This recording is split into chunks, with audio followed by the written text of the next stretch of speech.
This is why we shouldn't do podcasts. Ladies and gentlemen, I'm Josh, and I'm here with two guys that I haven't really talked to before. Who are you guys again? Say your names. This is the first time you're on this podcast, right? Oh yes, clearly. Hello everyone. My name is Conquest of Star Garnet Studios, and welcome. And I am Cap, short for Captain, of the Automatic Machines and the Electric Boogaloo Orchestra. And I am a first-time caller and long-time listener.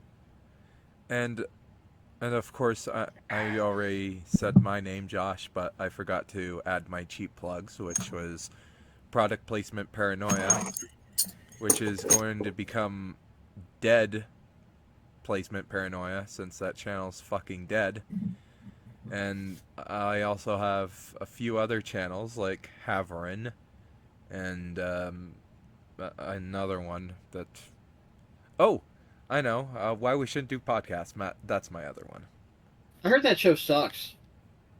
Yeah, I heard that guy Cap is a fucking hobbit. Yeah, he's like hairy and lives in the Shire, and what a fucking... I heard that Josh got addicted to drugs while Drake succeeded in life. Yeah, I heard he's like really on heroin right now. Poor guy. I hope he recovers. Yeah, I hope he recovers too. Junkie's Damn a junkie. that Drake Bell. He fucked Josh so badly.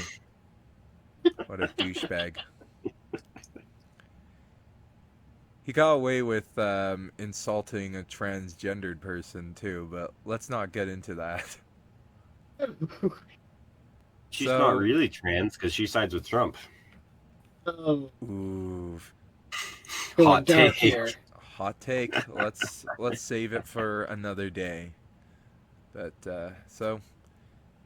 I got some news. It's not long news. It's not news that's going to stay permanent. But I am currently working full-time hours. Yay! Audience sound effect, please. Yay! Thank you. Applauding me. Hey, wait. Where is it? Where's the audience? Damn it! Fuck. It just got cut off. Okay.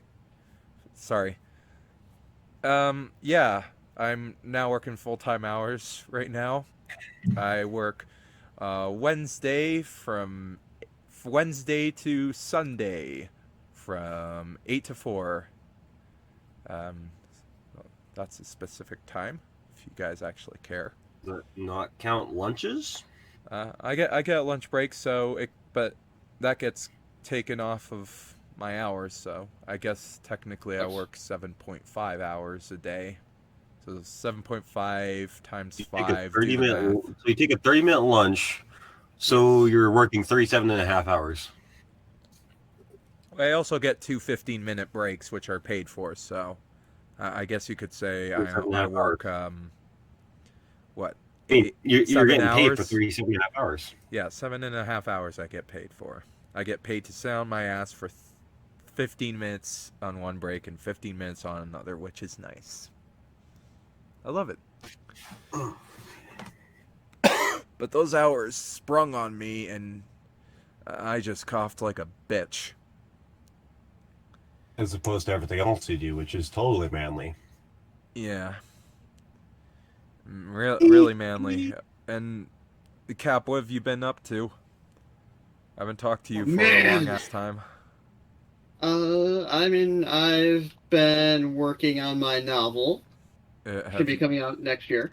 Oh, wow! I never knew that. Please tell me more. Yeah, I'd like to formally announce that I'm writing a book, and it should be coming out sometime next year.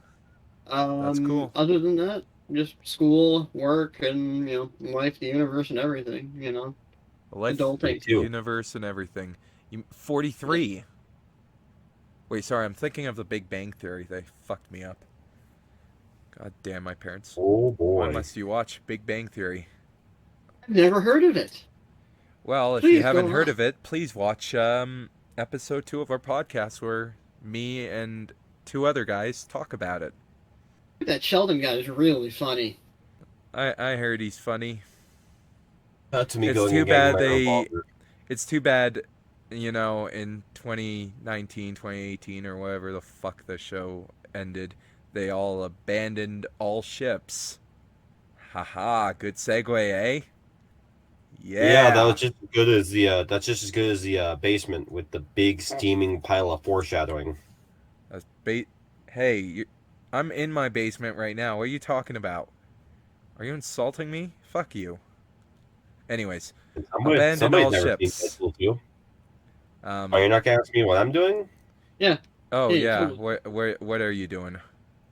I started a new job. I am now a car salesman. Thank you very much. I'm working 60 hours a week. I also happen to record a video that will be going up on Star Garnet Studios coming up this weekend. It's going to be us trying various kinds of syrups, Oh nice. including a spicy maple syrup. You and what other people?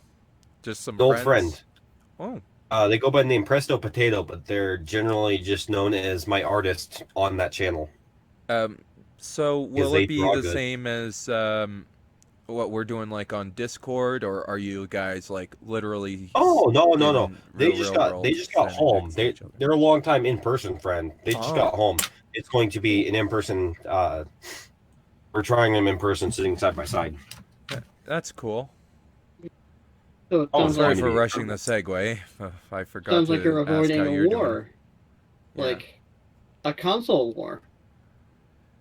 Well, I think we should talk Capcom about at PS5. I think we should talk about that a little bit later. Let's That's fine. yeah. But good to hear that you're like a car salesman. I am a car salesman at a dealership. Thank you very much. Yeah. You say car salesman, you make it sound like I'm a subhuman. Oh, Well, that'd be a no. used car salesman. No. Yeah, exactly. The only I work at subhumans are you know who. a dealership. Wait, Are we hold talking on. about You just hobbits can't here? say You know who. you just We can't say you know who when say subhumans. You gotta. well, I was I specific believe the about answer that. here is hobbits. No. I'm Are we talking talking about about what Spartans? we 'Cause discussed in earlier previous episodes, who I think are subhumans. We don't need to go into that. Well, Trump's Oh no, Political. Spartan. Got it. Okay, you said it. So, yeah, hobbits. who's up to discuss the the album that I want to discuss? Someone say Geeving? Mm. Um, Wait, did you you mean know giving? that? No, Geeving. Giving. Geeving. That's what What it's the fuck called. is giving? Um, well, actually, I think Geeving I need is to a look it up. mediocre album. Yeah, It sounds like you're saying giving with like a I am Geeving. giving you a poison, mister. Like a weird accent. I'm saying Geeving is on Borat. Oh, I'm I see. giving I you am the giving you a COVID. high five. Very nice. I am giving you the COVID nut. As far as the band Abandon All Ships is concerned, they named their album Geeving after the definition of the word from Urban Dictionary, which, if you look it up, it says Is it Geeving a sex thing? means, yeah, it means rubbing your genitalia against a tree excessively until it starts to bleed, then using the blood to lubricate masturbating. So when in the first song, "Bro My God," when the unclean vocalist Angela Ida, sorry if I said that wrong, yells "Fuck you, I give," it means he rubbed his dick on a tree and made it bleed, then used the blood for lubricant. This band Why being though? immature and Yeah. stupid? I never would have guessed. Quite tasteful, I'd say. Quite a Why though? tasteful thing to do. Geeving. So you want to go into what Geeving actually is in terms of this context? I think that's what the term is. But No, we no, no, I rather. mean, it probably I describes the feel whole like album. there you go. Or Geeving actually mean, if we look at the top definition, it means couldn't care less, don't give a shit, leave me alone, fuck off, Oh happy God, not the Thanksgiving. Thanksgiving thing. Yeah. Yeah. Basically, my Thanksgiving feeling. for you guys happened a little while ago. How was that? I love the rape and genocide of an entire race of peoples. My race of peoples. Okay, That's yeah, that's the white person answer, right? well, being a white man myself, I'm sorry for what my people have done to your people, and I'll make up for it by giving you $1 billion if I ever get the chance to I don't think that's grab gonna it make one up time. for it. Oh, come My on, money people makes up have for only been on this everything, man. continent. My people have only been on this continent for 100 years. I apologize for nothing. Yeah. All I'm saying is, the Italians got the mob, the mafia rather. You know, fucking black people were supposed to get their 40 acres and a mule. He got fucking smallpox in shitty land in Oklahoma. The fuck all y'all. That's all you're getting, and you should like it. Happy Thanksgiving. Speaking of smallpox, Abandon All Ships is is a Canadian metalcore band from Toronto, Ontario, where I was born. And they formed in 2006, and they That's actually something that you're gained more talking about. exposure. But just listen here.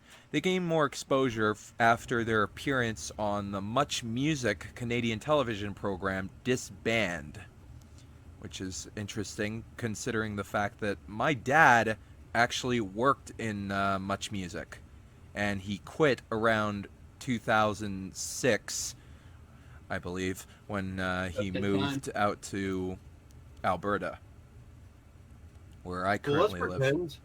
Let's pretend we're not Canadian and we don't know what this band is. Disband is a Canadian reality show that was produced and broadcast by Much Music that gave aspiring music acts a chance to get big industry attention. It was Okay, hosted so it by wasn't Sarah TRL. Taylor It's just or Devin Sultandik and was usually narrated by the lead singer of the featured band. so it was just behind the music, but with unknown bands. Yeah, and that's how Abandon All Ships gained more publicity, was through Disband. It sounds like you're saying screw with this band. I just know, yeah, screw Disband. Yeah, But exactly. Screw this band. I But agree. I just found the most interesting part was that they were working in a program that was hosted by, or just funded by Much Music, I'd say.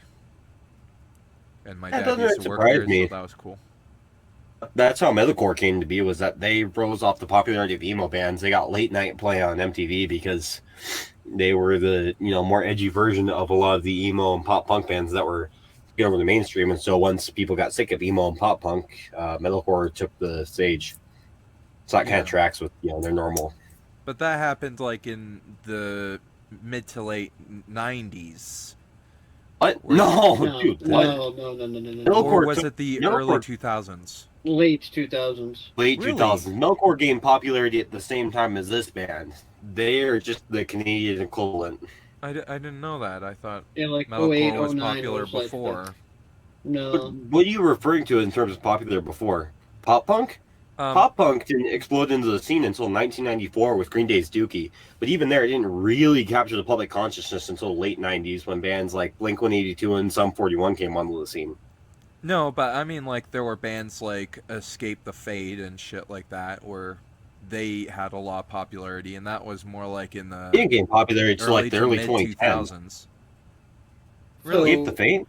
Yeah, Escape the Escape the Fate Fate, didn't their top the first chart album until. was in 2006, and from what I heard, that's like their most popular one and their most beloved one. No, I mean, later on, but they didn't form until 2004. They weren't signed onto Epitaph until years later. Hmm. They, I don't no, know about they, you guys, but I'm noticing a this pattern war, here of no. This verb, War is article, Ours was noun. the one that went to the top of the charts. That one came out in 2008. Third This Studio war album. is ours, right? This War is Ours was their second album. That one was the first one to hit the charts. Escape the Fate went to number one, if I remember correctly, on the hard rock albums. That one was a really big one, but that one didn't come out until like 2010, 2011? 2010, I think, the end of 2010. There's also bands like August Burns Red and I Killed the Prom Queen that came out in like the early 2000s, and wouldn't you say they helped kind of popularize the metalcore genre a bit, or not One until of those later two on? bands is actually popular and successful. Bring Me the Horizon, I know probably the the Prom Queen start, Yeah, huh? Bring Me the Horizon is probably one of the biggest ones. that was Yeah, later I on Killed in the the Prom later Queen. 2010s or I Killed the later Prom Queen didn't 2000s. even. I Killed the Prom Queen didn't even top the charts until like 2006, 2007, which tracks with the timeline I just gave you. I see.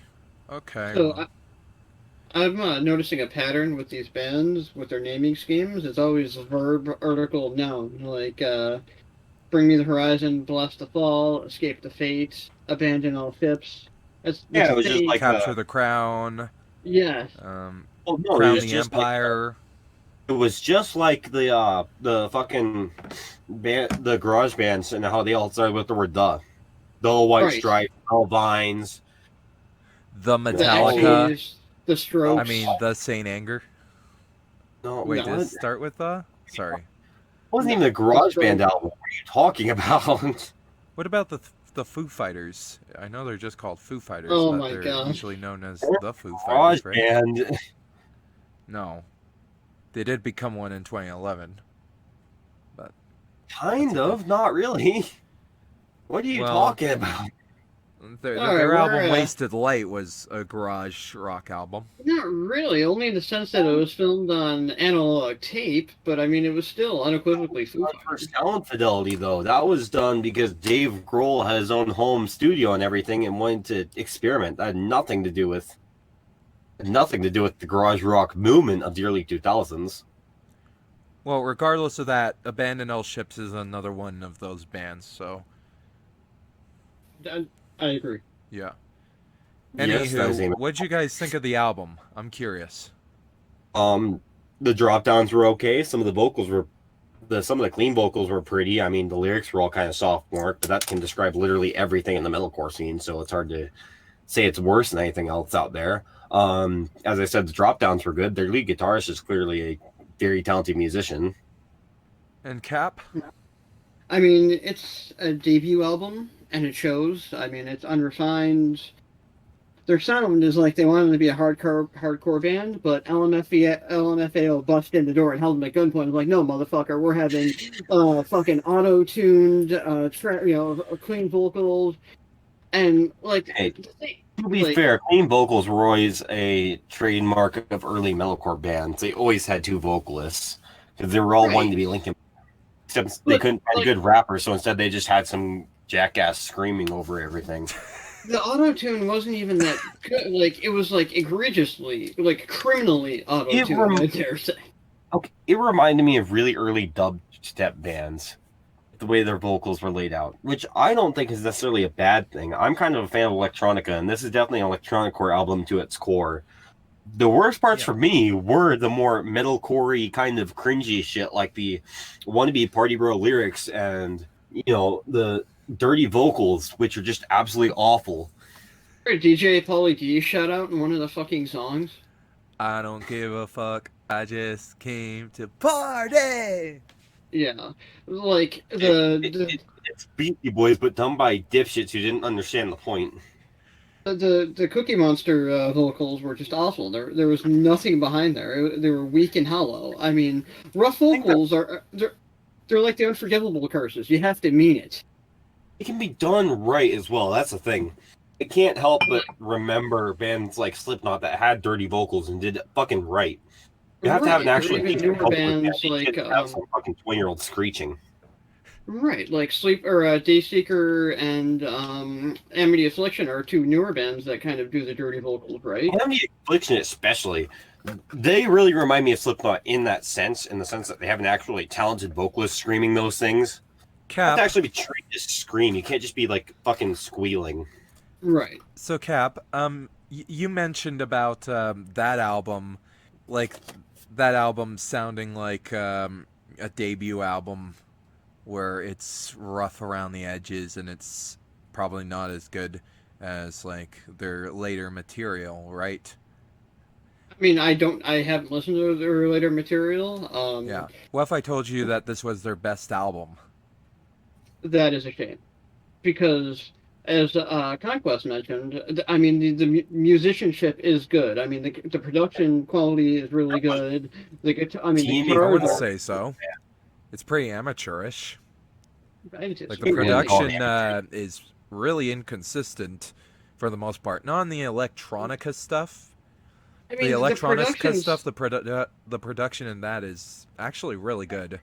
But when I it mean, comes to the metalcore riff stuff, like the guitars and shit, it just sounds pretty amateur and doesn't really sound like, you know, it's weak songwriting, is what it yeah, is. They can't commit to what they want to do. yeah. It's Well, the each song is like two different songs hate fucking each other. It just doesn't gel well. well, the songwriting definitely isn't um, great either. But like when I mention the production, it does sound pretty shit. A prime example of that is Remember? Structures. That's what the song was called.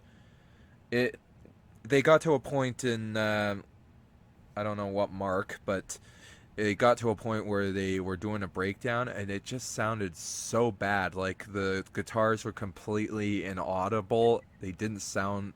It just sounded like it was just. I don't know. I don't really know how to explain it, but like, you know how the guitars are like in each ear and stuff? It sounds like they just put that all in the background. Like it's not something that they wanted to really have heard or something, and it just sounds off. It's a really weird decision to do that for that song.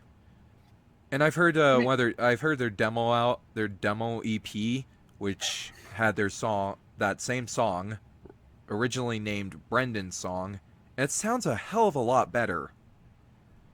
Like the production is still kind of rough and gruff, but it sounds way better than this. I'm just saying. Like again, the songwriting isn't perfect or anything. It's definitely too simplistic in a lot of ways, but they all follow the same structure. They use yeah. heavy verse, electronic chorus, and it's Yeah. ad nauseum. There's no like to me, there wasn't really even a single standout track except for the one with the chick from Tattoo. And the only reason it stood out to me is because the chick from Tattoo was in it. Checker Tattoo, what was that again? Like the The chick from Tattoo. Remember the Tattoo band? They're not gonna get us. It was like the pseudo lesbian band, early 2000s. oh, the girl? TATU. Pseudo lesbian man. You mean the girl who sang on the Yeah, album? there Yeah, was two yeah, girls in that's it. One what of you them mean. was her name was Lena Katina. But yeah, like Oh, she was in this Guardian like Angel. Yeah. maybe I just know her as the chick from Tattoo because Oh. it was No, this no, big Guardian thing where they Angel were was like song supposed to. on Yeah, the album. she was featured in Guardian Angel, I assume. Oh, this I don't know. I didn't bother to look up the track names. I'm gonna be All honest. It was right. not noteworthy enough to bother.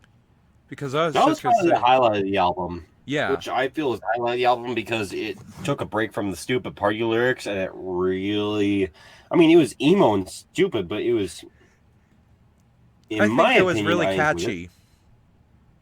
I thought the chorus was really good Nothing for that really stood out to me. particular song. I think Guardian Angel is definitely one of the major highlights on that album. Honestly, I actually really like Geeving. I think it's a fun album to listen to. It is bad. Don't get me wrong. It's a really bad album, but it's the type of bad that I don't mind having slapped on my face once in a while. So, and by I slapped in my face, I mean shit. I mean I just fail to see any redeeming qualities. I think the biggest disappointment is with the clean singer. I mean there is like parts where you could kind of hear his natural voice, and it seems like he's actually a decent singer. So it's He is a just decent singer. so the auto tune just Yeah, further does disservice to him because these songs might have actually been listenable if they didn't criminally auto tune his voice to the point where it's unlistenable. the In my funniest opinion. part is that in the later years, on their later albums, they realized how good of a singer he was, so they later turned down the auto tune on his vocals. But as the auto tune got lessened and he started showing his singing capabilities, the screamer, on the other hand, got significantly worse. And the songwriting just got significantly worse. That's hard to imagine it getting. It's worse. Like one bad thing starts to get better, and then all the slightly bad things just get much worse. That's terrifying. Yeah. So circling back, the girl that was singing Guardian Angel is the same girl from the band Tattoo, the band that did that stupid music video in 2002. All the things she said, right? Yep, and then they did another one too. They're not going to get us. I don't think I ever heard that one. I just remember the lesbian kiss in the rain. Yep, they were pseudo TLC. They pretended to be lesbian for views. I don't think I've ever heard it. She was a good singer, though. Yeah, oh yeah. She was good okay, songs. I guess. She didn't have a major part in Guardian Angel. That's a big problem. Oh no. I'm just judging her based on Tattoo. It's just the fact that now that I know she's separated from that, it allows me to focus more on her art rather than on the stupid TNA. I see. That's all it was. Yeah. Back then was TNA. Well, again, like her performance on the album, it was as short as it was, so it led me to not really care about her or even know who the fuck she is to she was fine. Further go into their work. She gave me a break from Mr. Dirty vocals, so I really can't say I dislike her much. Yeah, that was worth the cost of admission right there. Yeah. At least she was a competent singer. Yeah, she's a competent singer. I think she should have just gotten a bigger part. Wasn't she also Russian? Wasn't the whole band Russian? I don't know if they were actually but they were like parading as Russian. Is Tattoo a good band, would you say? I mean, they were, No? No, they're okay. The one song is okay, but it was a 90s girl group like duo. It was like 02, early 2000s, late 90s. They were signed in like 99 to Universal Music Russia. I'm almost certain that they're Russian. They pretend to be lesbians, and it was a whole thing. You said Lena Katina was the one that was on the song? Yes. Yeah. Yeah, they were both really good singers, but she was the blonde, right? I don't know. I don't know what she looks like, so I think she's you're asking the wrong guy here. But wasn't there a redhead? I think she would have been a redhead. Okay, was it a redhead and a black-haired chick, or a blonde and a black-haired chick? Dude, that was so long ago. I honestly don't remember. Okay, her name she is was the light hair one. Is what I'm saying. You got. I completely forgot because I have a fucking terrible memory. Lena Katina, you're talking about? Yes. Okay, I just saw her name, so now I can remember her. And then Geeving Paris is on the title track, who does the "I Don't Give a Fuck," and then I don't know who that is. And then Rhodey Walker, I think he was in Fear and Faith. I might be wrong about that, but he's like the guy that goes, "So dance with me on these broken dreams." You know, do you recognize those vocals? Or I mean, to be honest, I think he did better than what's on the album, truthfully. But I don't know. I think it made the song sound worse. That just sounded like shit. Well, this album sounded like shit. So. Well, yeah. So I guess it fits perfectly. Parts did have some pretty good tap playing. I'm a sucker for sweep picking in general. So yeah, like I said, the guitar player did his homework. Everyone else not so much. Well, all the guitar player did was breakdowns for the most part. There wasn't really much guitar playing. There was, there was sweep picking. There was tap playing. Gore Trade, I guess, But no, there are multiple songs. I'm a sucker for that kind of thing because that's why I like metal. Is usually symphonic stuff. It's got to have something I can grab onto. With thrash metal, it's generally the lyrics. With later editions, it's generally things like sweep picking. It was very Van Halen-y, or even almost like a Dragon Force, or like symphonic metal like Dragony, or other similar bands like that. I wouldn't go that That's far, but Almost I even mean, Ailstorm. that's I mean, interesting. You've come not to those on the conclusions. not on the level of those players, mind you, or those bands rather, but that same style of guitar work, in the sense that you can definitely tell that those bands influenced them. Maybe less so Dragony, since Dragony came around much later and is much more obscure. But Have you did you guys say heard of Attack Ailstorm? Attack by any chance? yes, I have, and they sound. The lyrics remind me of Attack Attack. They don't sound like Attack Attack, other than I guess Dirty Vocals Boy sounds like Attack Attack. I think they're basically trying to do what Attack Attack did with that whole autotune clean singing and the gruff That's vocals and just the electronic music thrown in with the metalcore shit, but I that's just personally all think Attack electronic art. Attack does it better than Abandon All I Ships, but personally think Attack Attack is the bane of all popular music. I think they're exactly what.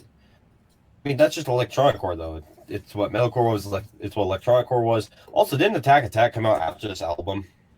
um no, this album came out in 2010. Attack Attack's first album, Someday Came Suddenly, came out in 2008. Did it really? I remember them getting big on MySpace in like 2010. Yeah, with Stickly. That was her hit song that they released in 2010 with a music video, but it actually came out in 2008. Okay, but if it came out in 2008, that doesn't necessarily mean the band that ripped them off if they didn't get big until 2008.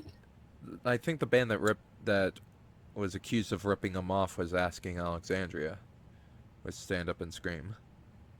But yeah, Attack Attack were Asking very well Alexandria known in definitely didn't MySpace. rip off Attack Attack. What?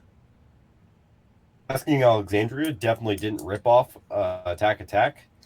Maybe They could aside from play. a few They were core notes and competent. shit.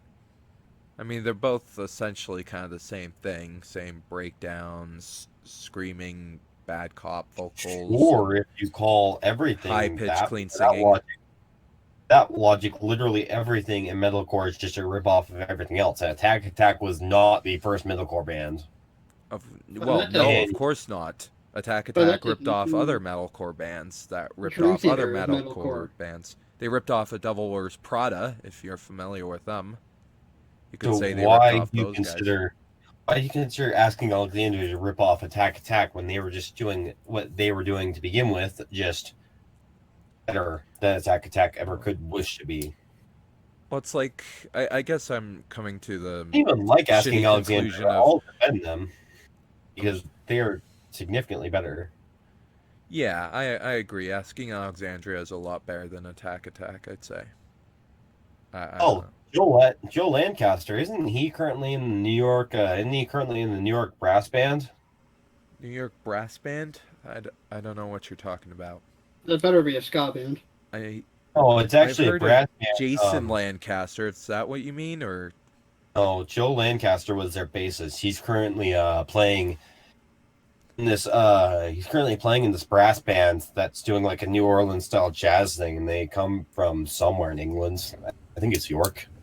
oh, I should listen to it sometime. I don't know. Do you like jazz? Yes, Wait, I love yeah, jazz. That's Jazz an is English awesome. jazz band, you say? I like jazz, I like pop, I like electronic, I like rock, I like metal, I like all sorts of genres. Just not country. Keep country the fuck away from me, please. Whatever. Can that If you like- be an English jazz band? English, or jazz rather, is an American music style. Oh, give me some smooth jazz. I love the smooth jazz. so- So good. Oh, it's not. Oh, Jazz? fuck. Can you not? No, I'm serious. I Smooth love jazz smooth jazz. Liking smooth jazz is the equivalent of liking sellout pop music. It's No. bubblegum pop for jazz. Like Green Day? No, Yes, it it's is. not. Not like Green. Don't even fucking start, man. I'm not in the mood. No. Smooth jazz is the pop sellout version of jazz. I was in jazz band for years. I played in several jazz bands. I'm a semi-professional saxophonist. I promise you, smooth jazz is the bastardization of jazz saxophone, or if any kind of jazz for that matter. It's the bubblegum pop of the jazz world. You are completely 100% wrong on that, man. I'm I'm not sorry. completely 100% wrong. I was going to You go are into fucking college for 100% wrong. jazz professionalism. Jazz music was literally going to be my major. I'm not Okay. wrong. So, abandon all ships. Yeah, Abandon All Ships. Final They're a thoughts. great band. I really like their music. I have all 3 of their albums. I jam to them. All their choruses are really catchy to me. I just love the choruses. They're fun to listen to. I don't know why, but I mean, if you're here to I fucking can't get party, them out of my head. In a dream, she came to me. Okay, so do we want to final thoughts and scores here, or Yeah, let's wrap shit up here and I abandon all guess ships. I'll go first. So for me, I kind of already touched upon this. I feel like they have potential. I feel like the production quality is good. That's good. It just doesn't gel. Songwriting and the mishmash of electronic. It just doesn't. They didn't mix it properly. I'm curious to see if they refine their sound in later albums, but you kind of said It no, they only got don't. worse. This But is as refined as it's gonna get. just taking this as as a whole on its own merit, I give it a 4 out of 10. You should probably listen to Forever Lonely. That's a pretty good song.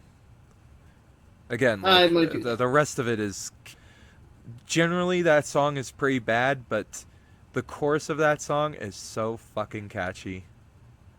I just love it. Probably the catchiest thing they've ever written. And that's comparing I'll it to wait till I Geeving. get under the influence, and then I might give it a listen. Yeah. Just listen to the opening lick of that song. It's really good. Conquest? I'm gonna give it a 6 out of 10. I feel like the guitarist is pretty solid. I wish I knew his name. I definitely think that the recording is professional for a Canadian band. I feel like music itself, there's a lot to be desired here.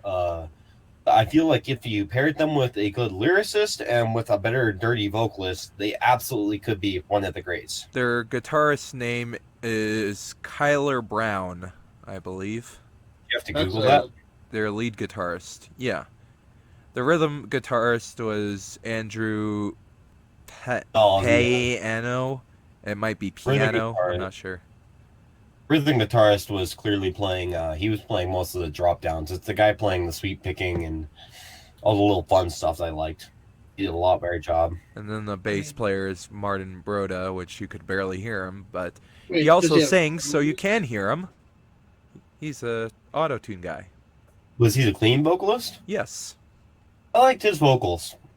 I actually met him one time. I went to see Abandon All Ships live Oh, where I wait. lived. You And didn't he was tell pretty us cool. this? I thought I'd tell you at Oh, the end, but I We met need to the hear guy and more took a of this picture with him. story. Yeah, you should have prefaced with that. Yeah, I want to hear this story. Oh no, it's just it's not really much of a story. I just said, "Hey, you're the singer from Abandon All Ships, right?" And he was like, "Yeah." And then I was like, "Cool, can I take a picture with you?" And he's like, "Sure." And then I took a picture with him, and that was it.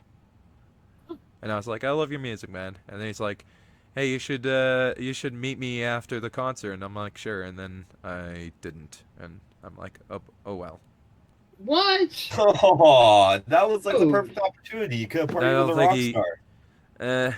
I don't think he really cared. He'd probably say that to any fan or whatever, and just be like, hang out with him for like a couple minutes before he has to get going and pack up The and party leave. like DJ Pauly D.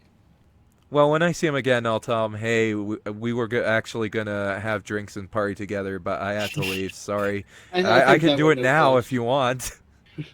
Yeah, I think you missed. I mean, he's still in the band, so whatever. Um, I don't know, But maybe go at see the end of the Gibson day, in Detroit. I enjoy their music. Now, if I want to be like, if I want to just go crazy, I would give this album like an 8 out of 10.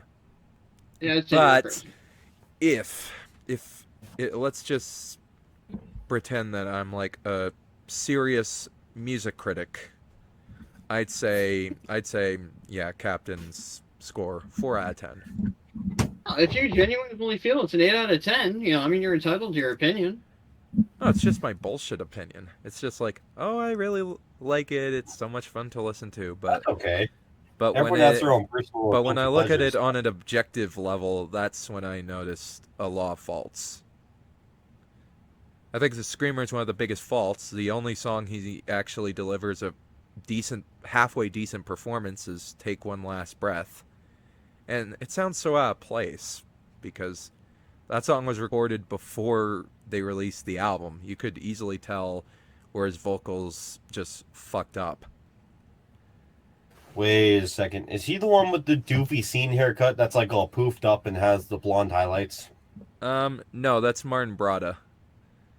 Angelo Ida, if you look him up, he's a guy with a hair that goes up a little bit. Kind of like that kind of style of hair that was popular back in 2016 or something. I don't know. Earlier than that. Probably earlier than that, maybe 2014. Who knows? Nah, like, that emo haircut, that was like 09, 10, emo-ver. Well, he has a beard now, so if you look at recent Yeah, photos of him, kinda. he has like poofed up hair and a beard, and he looks pretty angry. Oh, so he's going for the five-finger death punch look. No, No, not no, really. he's going for He's going for going the for more. hillbilly hipster who likes to chop wood in the middle of the forest. No, he's Look, going chop for wood. can I explain? He's going for a almost like a Macklemorian look in the sense that he's got that alt-right flip back haircut with a beard. Yeah. Very much more. How do I put this politely? He looks like an axe murderer. That's all I'm Looks gonna like say. Gavin McInnes if Gavin McInnes had black hair and a shorter beard. Yeah, I guess so. The side note, I'm not Speaking of digging the Canadians- pile haircut that's They're Canadians. popular now. Yeah, and so is Gavin McInnes. Oh wow, that's cool. Yeah, you Well, didn't know I that? share kinship with him, so I'm happy about that. Yeah, Gavin McInnes is born like fucking. I actually think he was born in the UK, but he moved to. His family is from Canada. His parents are Canadian, if I remember correctly. I was He wasn't surprised when born in the USA. when I saw the band like compared to like my size. I thought they'd be like kind of tall guys or something, but they ended up just being short little kids. They're What's younger wrong with than being me. short? They're like way younger What? than me. What's wrong with being short? Nothing. I just found it surprising. I guess when I listen to metalcore bands trying to be hard and heavy, I always think, oh, they're like tall guys and stuff. And then I see them and I'm like, oh, they're little shorties. That's adorable. What's wrong with being short? Nothing! I'm just saying Okay. it's adorable. It's adorable. That is offensive. I take great offense to Why, are I am you not short? adorable. I am a person, okay? I'm not Then adorable. Are you though? Why, then why are you offended if you're not short? I mean, there's nothing wrong with being short. My mom's Call short back and I to think English. she's adorable. Call back to the beginning of the episode when I pointed out that dwarves are subhuman, hobbits are subhuman. Oh, let's not get past that. Let's take not go. Let's not offense talk to about that Mhm. again. Let's talk about something else. Do you guys have any ideas where we could steer this conversation into? Speaking of subhumans, PlayStation fanboys. No. I see Yeah, I so don't many of know. them when they reply My to PS5s. local games retailer, because if I said who the games company in my country is, then I would probably be hunted down for blood. I don't know. Does it start EB with Games, U hunt me and down N? No. and kill me. I don't give a shit. No, they're not EB Games. They're local game retailer on their Yeah. Twitter EB Games, account. hunt me down. Bring it on, GameStop. You're going broke. Oh yeah, they get shit on real hard. I even responded to them saying, "Hey, I know that you guys don't I know you guys don't get this question, but when will you restock on PlayStation 5s?" Oh, God. I was like, Actually, you never get this GameStop. question, but when are you getting a PlayStation 5? I know you've never gotten that question before. I know you've never gotten it. their stock's been doing surprisingly well lately. Yeah. for the last Ever few since weeks. they announced that deal with Microsoft, it went up a couple dollars. Yeah, That's give it a cool. few months. Really, Give it a quarter or two opposed to the And despite losses. the fact that, PlayStation 5 and Sony are getting kind of fucked hard, they're still selling well. They can't even keep up with the sales. the Sony, they're see that's the thing. That's the misnomer here. Sony is actually doing fucking phenomenal because in their eyes, every single system they made has sold. It doesn't matter that fucking scalpers bought the majority of them. That's Sony what I still said. has their money. They completely sold out on them. That it's hard for them to restock on those consoles. Same with the Granted, Xbox Series X. the It's Xbox artificial Series intelligence, X is just as hard to find. It's just that nobody wants the Xbox Series X. Well, I certainly don't want it because I already have people a Microsoft product. It's right here in front of me, my computer. Yeah, I can nobody run cares. any game I want. Yeah. Hey, Yeah. some people care. Because, Hey, here's the nobody thing with cares. Microsoft versus Sony. Microsoft is afraid to commit to the next generation by having most of their games backwards compatible with It the actually Xbox. has nothing to do with that. It's because they're actually pro-consumer, and because they have money to burn. They can be pro-consumer. They can offer things that Sony can never offer because Sony is floundering. As a Dude. company, they can barely afford to stay afloat. They have one profitable division, and that is PlayStation. And that division, as soon as a console comes out that's a flop, is no longer profitable. Sony as a company is barely staying afloat, and they've been barely staying afloat for the last 5 to 10 years. Dude, no gaming company is consumer friendly or pro-consumer. Dude, They really aren't. It's about consoles and about the fact that one console is more consumer friendly than the other. Also, more importantly, that has nothing to do with what I'm saying. Why is that what you're supposed to latch onto? Again, Sony as a company is floundering. They're barely staying afloat. Every single time they release a movie, it flops. They are barely able to keep going. Well, that's their movie division. Their games division is a whole different beast. Aren't the divisions separate? Okay, so you know how I Yeah. just said that PlayStation was their one profitable division? Yeah. Skills are important. If the console fails, they will no longer be profitable. They're barely hanging on, and PlayStation is keeping every other department afloat because the entire company is just slowly losing money.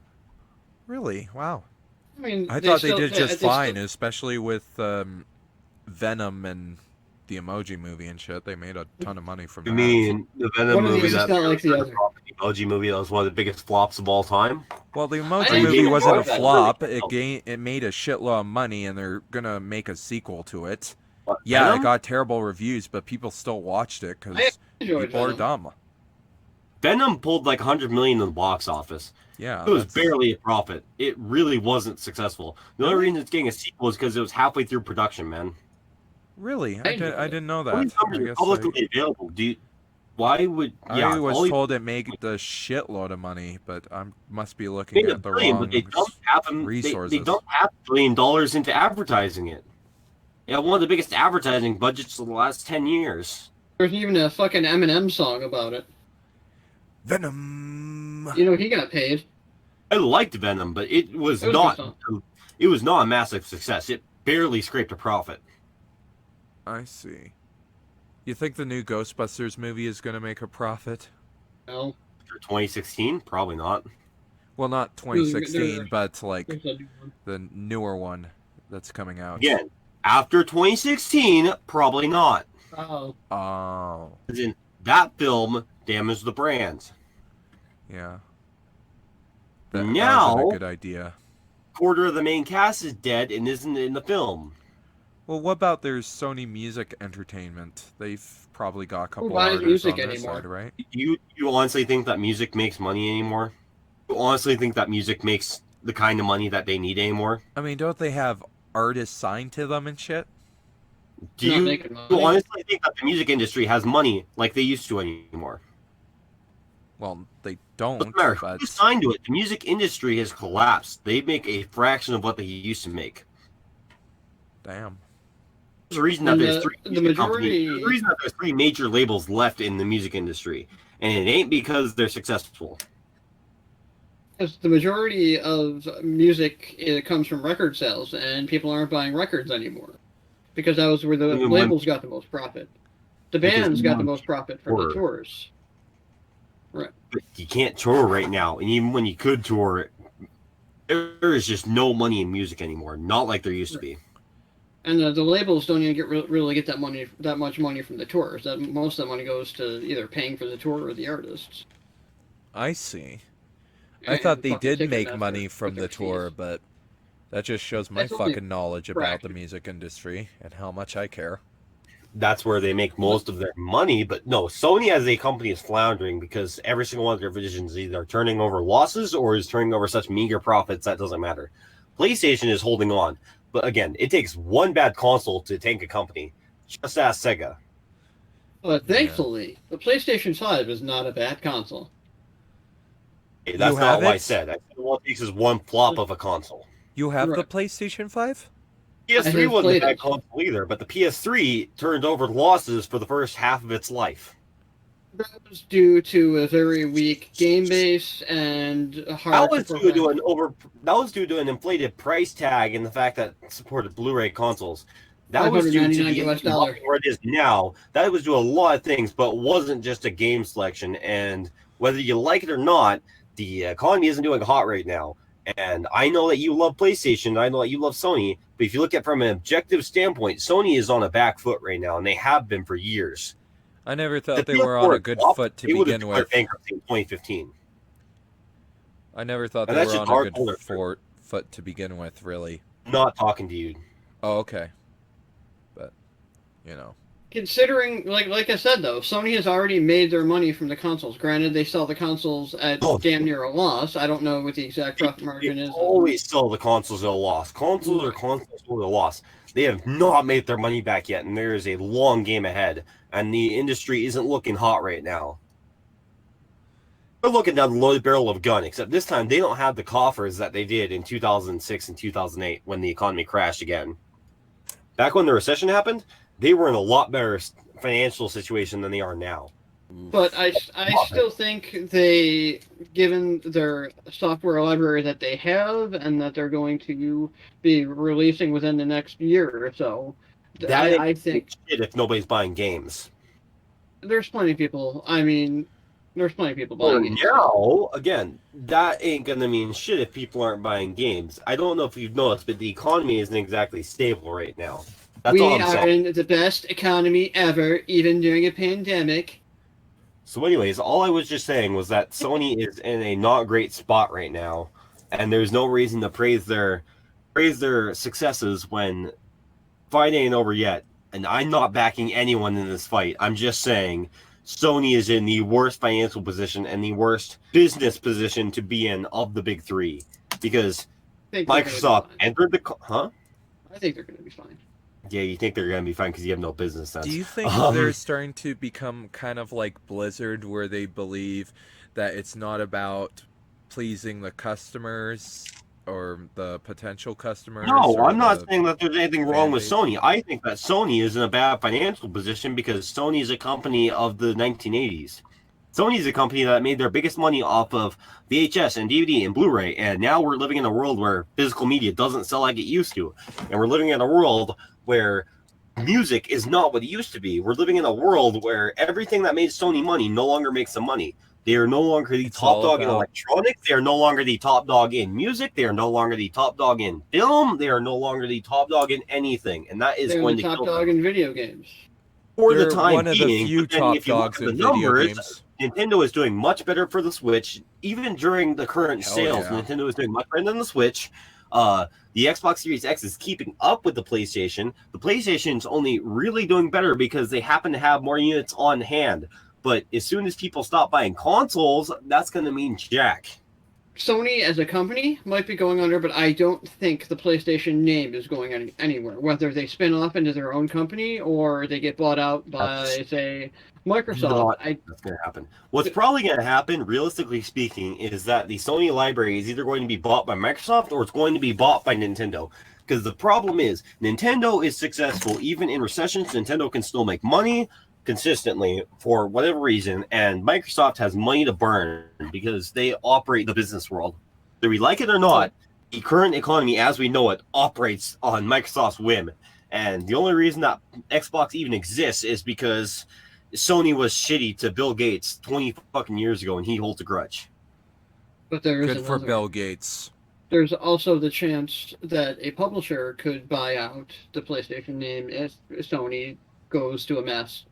Yeah, sure. So yeah, are you saying that you'd rather have EA own the PlayStation name than? Oh, God, no. I'm just speculating here. I wouldn't mind if they own the There's PlayStation three companies name. that could buy the Sony name right now. 3 companies that could buy the PlayStation name: Nintendo, Microsoft, and EA. Nobody else even comes close to the kind of profits to buy PlayStation. And the worst part is PlayStation doesn't own that many names to themselves. They own the rights to Spike.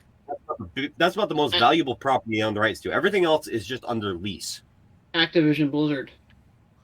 Activision Blizzard is currently struggling because their biggest cash cow is slowly losing money, and their second biggest cash cow is about to flop. Yeah, like with Warcraft 3 Reforge. But EA has been Warcraft doing name is a Hong Kong thing that happened in 2019.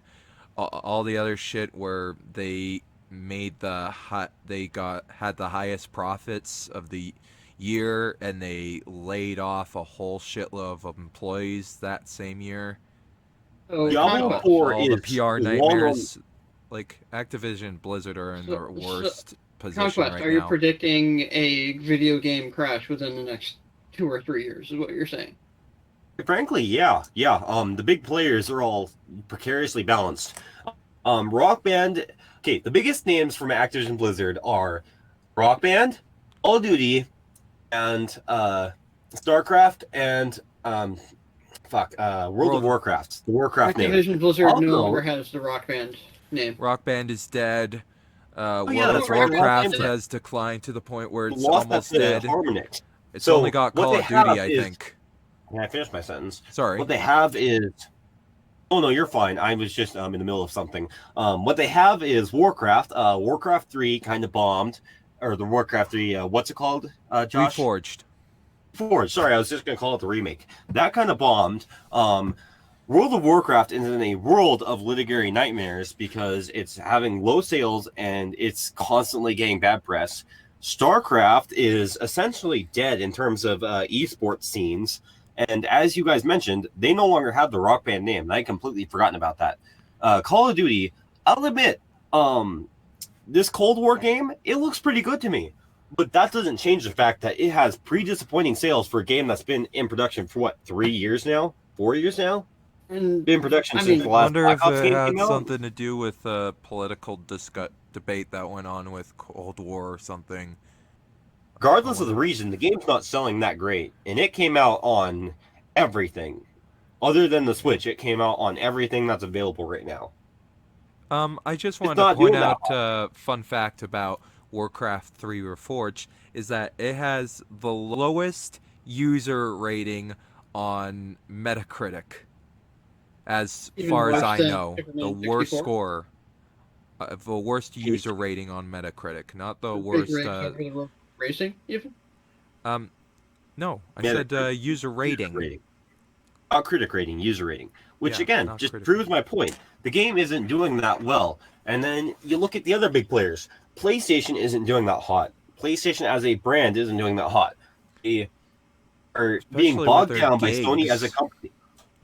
Like the problems with their console having like a certain amount of gigs, and most of it is just based on the system, like 100 like the gigs problem- or something, and then their other games No. would take up 100 gigs, and it's only The hard 800 drive gigs or something. space The hard That's a drive problem. space. That's a problem that's infecting the whole console industry. Their problem is the fact that they're being bogged down by a company that's just really losing money and losing it really, really fast. They're a profitable division of a massive conglomerate in a world where conglomerates really don't do that well anymore because everything is too niche. Microsoft is kind of doing fine, but they own 4 major properties that regularly release games. Not to shit on games like Ori and the Blind Forest, but a lot of what Microsoft owns are indie games. A lot of their big players are Halo, which Halo Infinite keeps getting delayed. Gears, which is currently experiencing its worst slump it's had in years. And like, really, what else? Rareware hasn't released anything recently. I They get bought Bethesda. yeah, but what has that's Bethesda recent, done right? recently? We don't even What have a has trailer for Bethesda do Starfield recently? yet. Bethesda released Fallout 76, which was the worst received online game in decades. But Elder Scrolls 6 is gonna pick shit up quite quickly. When it comes out Yeah, in 10 that's years. a long distant memory. That's like Halo Infinite, where it's years coming out. We're talking years. But No, granted, probably not Sony even does years. have a lot of properties. It has the Horizon Zero Dawn property, the God of War property. Horizon isn't owned by Sony, though. Horizon is a game that they own the rights to right now, but it's something that they're leasing. It's not something that they own permanently. Yeah, like It's it exclusive, recently but it's came not out on owned. Steam, which I have it on my wish list currently. So Exactly. It's not an it's an exclusive, but it's not something they own the rights to. They own the yeah, company. it was only exclusive for like what, I 3 believe they own years? Guerrilla Games. I don't think they do. That goes back to the whole Sega comparison. It's like one of the games that at the time Sega was licensing the games to. They don't own that company. It's a second party developer. That's kind of the problem, is that most of Sony's big titles, which again, Horizon Zero Dawn is not one of their biggest titles. No, If it you look really at what isn't. they're currently God of War, I would say, would It probably did be well, one of but the- it didn't and they do do that own great. the God of War license. okay, that's one license, which really doesn't compare to most other companies. But even if you go back to comparing, look at the other big companies. Really, the only big gaming company that is consistently turning over money and doesn't have this awful view in the public is Nintendo. Even there, Nintendo does get its fair share of bad press, but it's not enough to overturn their Yeah, sales. mostly But with if you look at the other big monetization companies, on YouTube and stuff. Ubisoft just released a game that really didn't do financially well, and they poured a ton of money into Legion. Absolutely a massive advertising budget, but it didn't do that well. Again, EA. Let's look at EA. What really does EA have that's turning over a profit right now? Because they've released one profitable Star Wars game versus 3 that haven't been profitable. They haven't released a Battlefield game that's been profitable in years. I thought Star Wars Battlefront made a dickload of money for EA. Battlefront 2 made a dickload of money. Battlefront 1 broke even. I see. And Then Star Fallen Order Wars Fallen and, Order. Fallen Order and what's his name, the one they just released, again, are losing EA money. And it's not like they have a ton of other games to back it up. Really? What else do they have that's made money in the last few They years? lost money from Are you Fallen alive? Order? Yes, they lost money from Fallen Order. They poured a ton into advertising, and the game only did okay. That wasn't even supposed to be a Star Wars game originally. They like shoehorned Yeah, Star Wars into it. Yeah, Then it was like a huge Dark advertising Souls budget into thing. It was a Souls-like, wasn't it? What else has EA... Really think about it. What else has EA released in the last few years that has made money? And Nothing. yeah, not So Sony does own Guerrilla Games. Okay, great. They own that company, and then they released one game that's been profitable out of how many games that they've released that either A, haven't been profitable, or B, have been mediocrely profitable? Owning exclusives is not where the money is. And then the God of War series has been hugely profitable, as well as One game has been profitable. The game. The Last of Us 2 sold really well and is slated to win a shit ton of awards, even though it sucked. Again, let's look at bigger picture here. What do they have coming on the horizon that's going to sell consoles? Because I guarantee you it's nothing. My point God being... of War Ragnarok and Final Fantasy 16. This goes back to the whole Halo Infinite thing. These games keep getting delayed and delayed and delayed. I honestly don't expect these games to be big enough to overcome an economic recession. And there's two things in the rumor mill that might just do that. Okay, rumor mills don't make money. I'm talking physical games that we know are going to come out in the next 6 months. All these companies... We don't know any of that, we can't, look at Cyberpunk. Because the economy's in shambles. We're talking like, we're looking down the barrel of a loaded gun. Six bullets in the revolver. We're looking down the barrel, and you're telling me that you think Sony's going to come out fine. I don't think any company's going to come out fine. I think that there are two companies that are going to come out even remotely fine, and that's Nintendo, because they can just write it out, and Microsoft, because they can just write it out. I don't think that Microsoft's really even going to focus on games over the next few years. I think that they're going to keep pulling back out of the games industry in general over the next years because that's not what their Thing you have money to is. take into account for Behind though. their belt, the first thing that's going to go is Xbox. So long People story are short, staying it's home good to more. be a Nintendo fan, ladies and gentlemen. People are staying home more because they don't have jobs. People still buy consoles. And they still buy 15% of games Americans too. are unemployed. Yeah, there's It's going some to that get pirate significantly games, worse over but winter. I'd say it's pretty difficult to do that. I see this as someone who just recently entered an industry that is probably going to crash and burn. I'm going to be lucky if I have a job in a year, but I'm still pointing out the facts that the economy is dangerously on the balance. I thought you worked in a car dealership. You're telling me you work at Sony now? Oh, I'm telling you, I work at a car dealership, and people don't buy new cars when the economy crashes. Ah, Gentlemen. right. So I made the connection. Sorry. There are 2004 and 2005 model year cars all over the road, but you rarely see something that's a 2007 to a 2010. Why? Because those are the years that were on the lot when the recession happened. Recessions seem to happen all the time.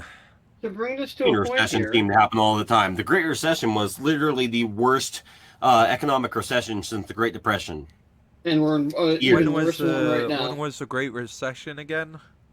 2008. 2008. Oh, jeez. Winter of 2008, and we're looking at something just as bad, if not worse. Oh, it's gonna be worse. Because of you Exactly. know what? So why do you think the games industry is going to survive? That's what I'm saying. I'm not trying to attack just Sony. I'm saying that the entire industry is going to collapse, and Sony is just going to be the first major victim. I think I the game thought- industry is going to be fine. I think that people, with the stay-at-home orders that are sure to come and the mandates that are sure to come with the worsening of the coronavirus. Yeah, exactly. Money That's on what that I kind of thought thing. that would I don't happen. think any kind of stay-at-home order is going to happen. I think the economy is going to crash hard, and I think that the video game industry is going to be in the same place they were in 2008, 2009. But The problem same... being, Sorry, none of the go ahead. companies have the money they had back then. All of these companies that I just named, all of them were at their peak in 2008 and 2009. Sony was still sitting on a buttload of profits from the PS2. Nintendo was sitting on a buttload of profits from the Wii. Xbox doesn't matter because they never going to run out of money because Microsoft is never going to run out of money. Because again, everything runs on Microsoft. Or not, that's the case. Again, Ubisoft, they had just released Prince of Persia. They had just released Assassin's Creed. They were sitting at an all-time high. EA had just taken in some of the biggest profits that people have ever seen in video game history from games like Battlefield and fucking Guitar Hero. Guitar Hero was a national phenomenon briefly. Going back to Activision Blizzard, World of Warcraft was at its peak in 2008. Call of Duty, Rock Band huge. was massive. Call of Duty was massive. These properties Modern Warfare are not in the spot that they were 10, 12 years ago. Yeah. Between So, Sony and most of these other companies is Sony just poured a piss load of money into a console that they are already taking a massive financial risk on. So if the economy crashes and people stop buying that console and therefore stop buying games for that console, they're going to be fucked. Yeah, that's the problem because that console is known as a luxury item. And in this type of economy, what's happening to us this year, people don't want to spend money on luxury items. They want to spend money on food and housing anyway to keep them alive. But there's one thing we're not factoring in, though. Inflation. When the PlayStation 3 first came out, it was $599 for the most expensive model. Yeah. Here we are 13 years later, the PlayStation 5, infinitesimally more powerful console, is $499. So it's technically costs even less than the PlayStation 3 did 13 years ago. Costing less doesn't suddenly mean that people are going to have that kind of money. Here's But what I people think are is gonna making happen. more money now. People are not making more money. The economy has plateaued since then. That's like one of the massive problems with economic disparity is that people are making less money. Because economic inflation means that their dollar goes less. As far as the value of the dollar, the dollar has completely, inflation has gone up way higher. And, Inflation means that the dollar is worth less, not more. Yeah, I'm Inflation getting... means that $1 goes less than it did 10 years ago.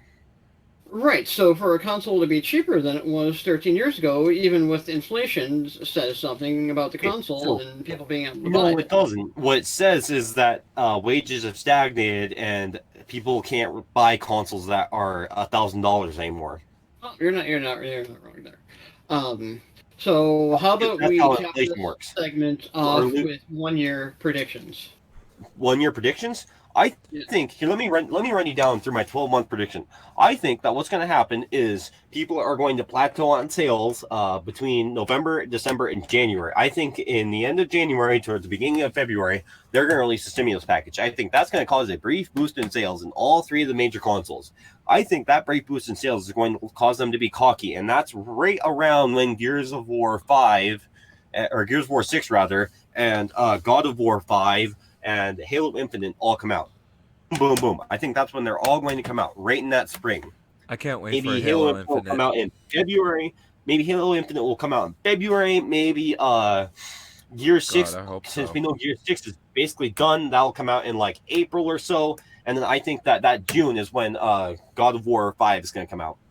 I think that they're just going to go bam, bam, bam like that. And then all of a sudden, Halo Infinite is going to be a commercial flop relative to the weight. I feel like Gear 6 is going to be a mediocre game, and I feel like God of War 5 is going to sell mediocre amounts. And I feel like that boom, boom, boom, rapid fire release is going to all of a sudden mean that all three of the companies are going to post major losses for Q2, and they're going to be the first major companies to post huge losses in the summer. And by the winter, Sony is going to be on dire straits. Nintendo is going to have postponed almost every major release that they have, and Xbox is going to all of a sudden be pumping out everything they can before that Christmas, and then they're going to have almost nothing on the release schedule for 2022. I think that all three of them are going to be the harbingers of death, the three horsemen, if you so to speak, of the economy really crashing. And I feel like after all three of those are going to come down, I feel like for example, Ford is going to post serious losses with the hybrid consoles. I feel Fiat Chrysler is going to cancel pretty much every project they have on the books, and their 2022 model year is suddenly going to become a holdover year. I feel like GM is probably going to declare bankruptcy within the next year or two. And I feel like those three are going to all of a sudden come around to tech companies. I feel like we're going to see a collapse of one of the major streaming industries. Probably not Disney, but I seriously think that either AT&T or Netflix is going to post a major series of losses, and that's going to be the final calling card, the final straw that breaks the camel's back, if you will, and that's going to be what will really crash the economy. That's an interesting prediction. Or it's going to Very- be instead of being Netflix or something, it's going to be one of the food delivery apps, because those are also operating at a loss. But I feel like it's going to be Netflix because they've been operating at a loss for a lot longer than most of these companies. Yeah, especially Well, after the release of, well, Yeah, They've been let's operating at a loss for the last 5 to 10 years. Whether or not I don't know if you're going to lead into QDs or what, but they've been operating at a loss for almost 7 to 8 years now, and I feel like all one right, of these so companies it's not is entirely Cutie's fault then. No, that's a splash. not even kind of QD's fault. QD's is just one example of hundreds of projects that Netflix has funded without the money to fund it. And I feel like one of these companies is going to default on their loan payments, and that's just going to be that. Yeah, I could see Netflix going under. They just have are like old movies and shit. They don't really put out new movies aside from what they make exclusively for their Netflix films. Well, because it's more profitable for them to put out their own movies and buy licenses for movies they don't own. That's Yeah. why they did that massive thing with Adam Sandler. Yep. What, the 5-year movie deal or whatever it is? Right. Yeah, because it's cheaper for them to produce their own films than it is to keep paying tens of millions of dollars to have friends on their network. But that doesn't change the fact that they've been operating at a loss since the streaming market took off. And that is going to collapse at some point. I feel like that's going to collapse when people start canceling their Netflix subscriptions, which is going to happen very soon because the unemployment numbers are just going to rise. And which has been happening.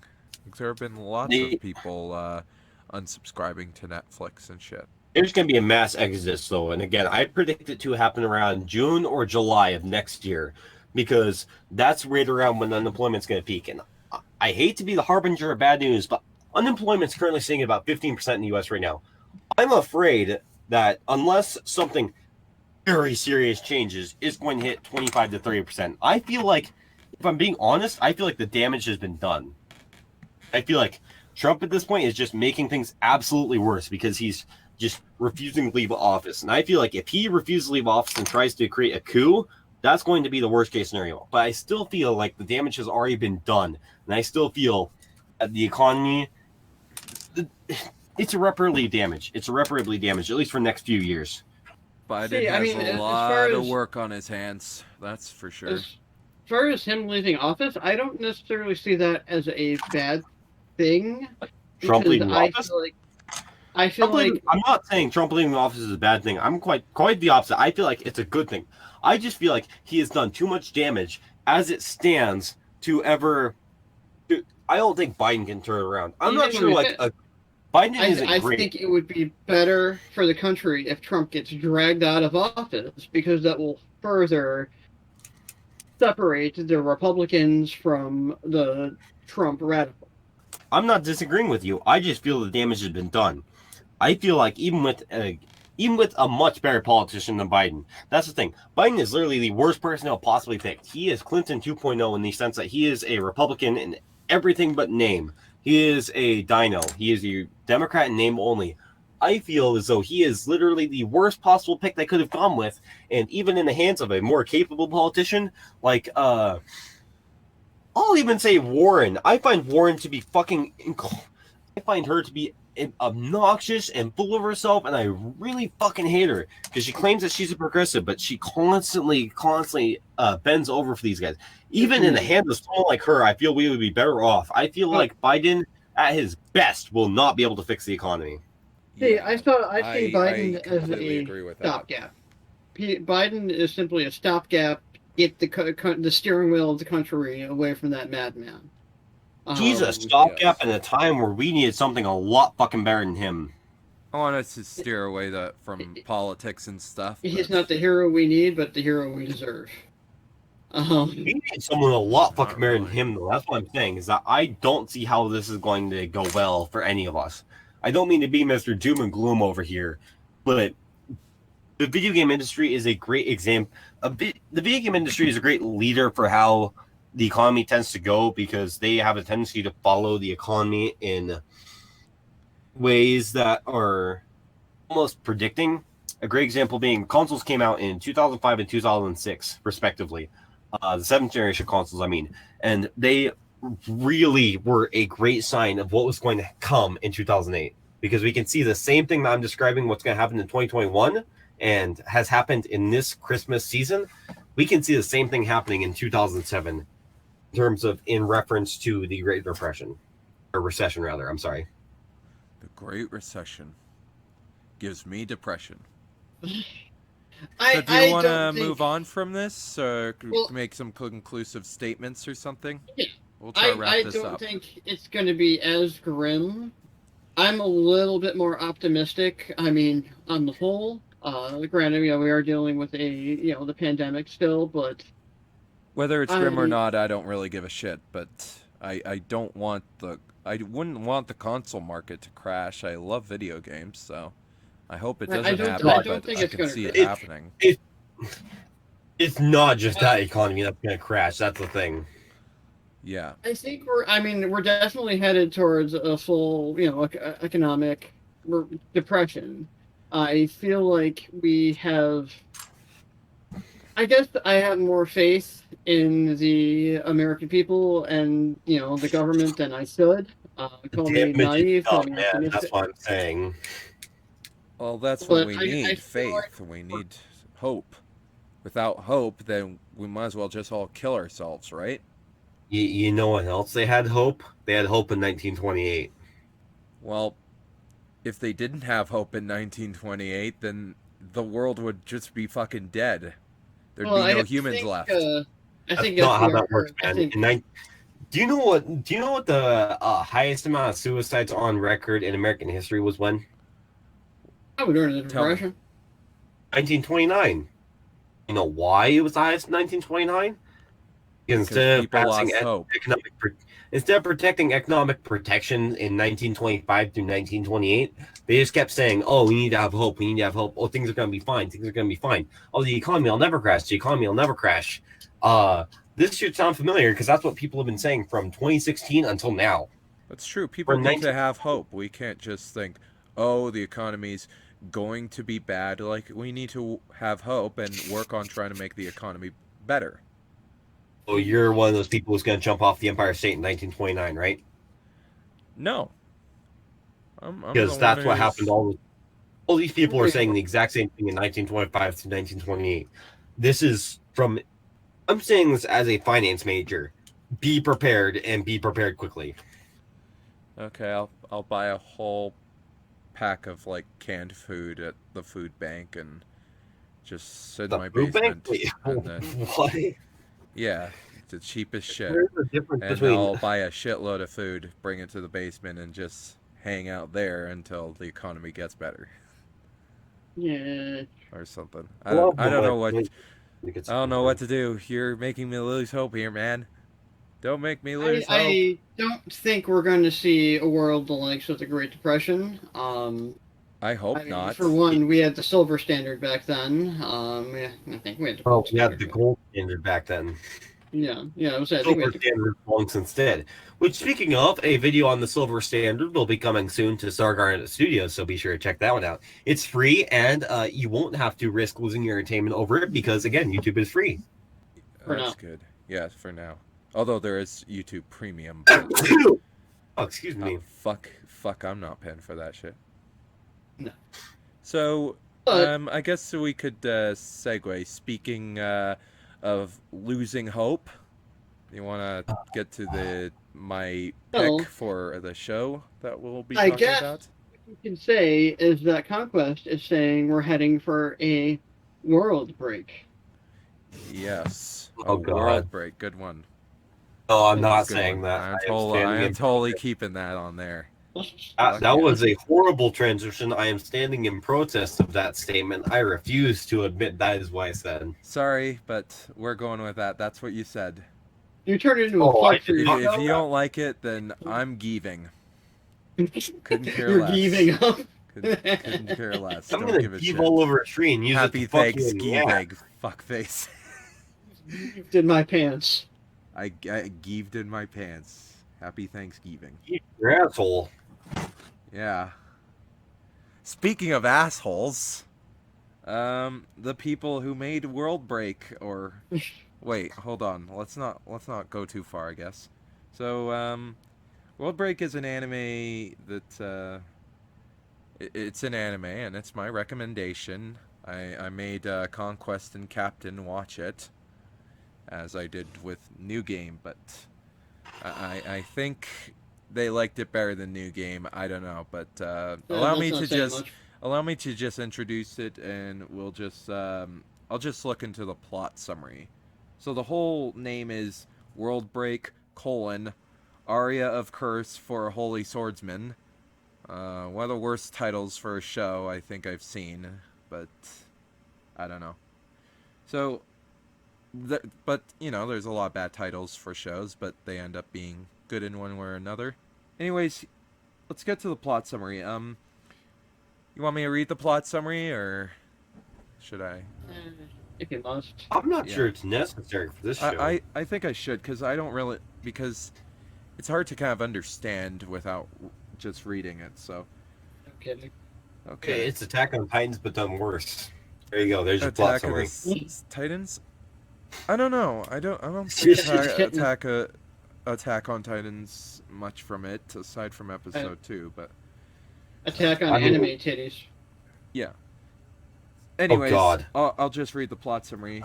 Cap is just jealous because I'm a part of the itty bitty titty committee. Good one. That's a really good one, and we'll talk about that line much later. Just hold on. So, Wow. the plot summary is the scenery takes place in a private high school involving the concept of saviors. They are known as people who possess awakened memories of their past lives. The story tells of a young boy named Moroha. Anime name here. Generic Insert anime name. here. Who comes to this private school. At the school, there are two types of people: saviors who fight enemies with weapons and techniques gleaned from the piranha powers from their own bodies, and Kuroma, Pause. who wipe out enemies with magic to manipulate the mana powers that surpass psychics. Did you say piranha? Yeah. Piranha, Puraana. That Shipna piranha. Piranha. Piranha. Or Piranha. Purana. Prana? Piranha. Purina? Prana? Piranha. Purina? Purina. Shipna Piranha. Yeah, like the product. Purina. Moroha Haimura Mira is the first person with past lives of both Shirogane and Kuroma. So this show deals with reincarnation of past selves and using those reincarnations as your powers or something. It uses a lot of terms and concepts from Buddhism. That's where a lot of these words come from. That's Yeah. how I know it's prana, not piranha. Yeah. And so this anime came out in 2015. It's rated MA. It is action fantasy. And guys, what'd you think of it? Let's just go. Oh boy. Let's just get into what you guys thought about it. Incest is wincest, guys. I mean, there was a bunch of teenagers at a academy being trained to fight these giant enemies. Where have I seen this before? I believe I already mentioned it once. Cap, would you care to spoil the beans? I think I know. From every single fucking anime ever made. Because that's what it is. It's basically every single fucking anime ever made. Isn't it? It's Attack on Dragon. It's Attack on Dragon. Oh, Okay. Yeah. A couple of key notes that set it apart. One, it was interesting seeing how the characters' past lives were intertwined. I feel that was at least moderately interesting. Yeah, I agree with that. It was one of the key hook points in the show. Unfortunately, they kind of ruined it with the whole incest bit. Because the pink-haired character, I forget her name. Josh, you have the Wikipedia page pulled up. Her name is Pink-Haired Girl. That's her name. What's her actual name? That's her name. Let's just stick with her name as I don't Pink-Haired want to Girl. call her Pink-Haired Girl the entire time. Okay, pink-haired girl and wannabe Kirito from Sword Art Online. He's purple-haired dude. He's Haru or Moru. Sorry, go ahead. You cannot tell me the design was not inspired by Kirito from Sword Art Online. I think the design was more inspired by High School DxD, which is just Kirito from Sword Art Online because they're all just the same guy. No, but High School DxD came out the same year as Sword Art Online, so they're different. For you, I've seen Sword Art Online. I haven't seen High School DxD because I'm not a weeaboo. So I'm gonna keep calling him Kirito from Sword Art Online. That's Kirito fair. and They're Pink-haired basically girl. all that way. Yeah, that's the thing. They're all The characters are just They're the completely same uninspired. fucking character. Those two are brother and sisters in a past life. Yes. But that means that the ex-sister has a huge crush on him for some fucking reason, which isn't really made clear because he's not overly attractive. He's not overly interesting. There's nothing about him that she would even know other than the fact that they were siblings in a past life. She's which so makes it happy super that their love fucking is no longer creepy. forbidden. She's Especially so when happy she about keeps that. she keeps bringing it up over and over and over again. Why does she keep bringing it up? What the fuck? Because Why she does she have loves to keep mentioning incest. it? Clearly, because it's just so fucking creepy. There's just so many things that, like... That was the worst part of the show for me. Never mind the girl who was the silent but weird girl, which is in every anime ever, and she shoves her tits into his face. Can I just call him Mary Sue? Because he's a Mary Sue. Nothing about the kid is interesting. Nothing about him strikes me as unique or original or interesting. He doesn't have anything to say or anything to do. Everything interesting happens around him. Okay, And let's everything around him is caricatures with one notable character trait, which fucking creeps me out. There's the quiet girl, which is a sexual predator, or there is his ex-sister who is into incest. And then there's the bully who literally wants to rape girls. Let's calm down for a second. fuck! Let's just calm down and let's just try to keep this in order because you're going all over the Next time we'll place. take here. all of her clothes off. Let's Like, talk what the about fuck? let's talk about the beginning, okay? Let's talk about the beginning of the is the show. part of the show. It made Intro no is the sense. part of the show. Yeah. It made no sense, but it was pretty and it was cool looking and it was well done. It's the best part of the show. I thought it was pretty bad. The dialogue in that was horrible. There's a line of dialogue that literally says, "Fight back with everything you have. Don't give Yes, up." there Like was. that's the But most here's the generic problem. fucking dialogue ever. You didn't watch Like- anything with subtitles. You didn't watch any of the sub versions. Like I said, That's the where your same- problem was. These said dubbed the same lines were thing. absolutely fucked up. I don't know which company dubbed the anime, but it was absolutely done worse. And But that's than the problem. Animation. They always fuck that shit up. Surprise, Yeah, surprise. so maybe you should stop watching dubbed. Well, there are good dubs out there. Dragon Ball Z is a good dubbed anime. Death Note is a Not very the good dubbed Funimation anime, dubs. and I've seen other animes that are dubbed. Yeah, Later Funimation versions are worked on fine. this. The same guys that did Dragon Ball Z. I don't know what the fuck Original happened. Funimation dubs them. of Dragon Ball Z sucked. Yeah. Well- I was about Well, to say, yeah, Dragon Ball D, whatever. Dragon Ball Z does suck, but Isn't you Dragon Ball can't Z the porn convince parody? me that the dubbed in Dragon Ball Z is bad. The dubbed version in Dragon Ball Z it's awesome. Are you sure The that you've dub- seen the Funimation sucks. dubbed version? And they censored so much out of the original Dragon Ball Z. Well, in Dubs. Dragon Ball Z Kai, right? Dragon Ball Z Kai was Dragon Ball way Z- better. Well, Also wasn't done by Yeah. Funimation, was it? I don't think it was. Funimation, Toei Animation, Fuji TV, and Akira Toriyama worked on Dragon Ball Z Funimation English. just- I don't know. Funimation was just a distributor on Kai. Yeah, and then they distributed this fucking piece of shit. They also did the dub on this one. They can't do dubs. That's the thing. Why do they only- write down their attacks? What does that mean? Like, It makes no that's sense. stupid. That's Well, really that's fucking the thing. stupid. Writing Funimation down their did these. attacks and saying They didn't what the attacks bother- are. It's like They didn't bother to actually establish any of the story or anything. They just gave us everything without any context and expected us. to there's just not really swallow much it. context, and Nice. here's the It's cliche common that I storytelling. notice. They do it in a lot of the animes. Magi the Kingdom of Magic did that, and the Lost Song did that. A bunch of other shows that you guys Lot of- haven't watched that do the same thing, where they show something that's happening in the future, and then in the first episode, mind you, and then they go back to the past to say, "All right, here's how the show starts." It's like, Realize that's literally just one of the most common ways to start a story in fiction. In yeah, fiction, it right? sucks. That's common. It It's fucking not just anime. sucks. It doesn't just suck. If it's done right, it can be done incredibly well, and it can be used as a really good hook. But it This just was not spoils done the ending. Like I don't Sure. like That doesn't it's, spoil the ending at all. They just show that they fight a dragon. They do it incredibly. Like- If it's done right, it's done really well. Shawshank Well, it Redemption, sucks. not the movie, but the book. It does a great example of that. There's tons and tons of media that does this okay, right. That's fine. Okay, fine. But this was But not done I'd rather right. not And it know what does the ending is spoil- like until I watch more of it. Okay. It spoils the main guy being a Mary Sue. Like you see him We like already know leading he's a that Mary major. Sue. Yeah, exactly.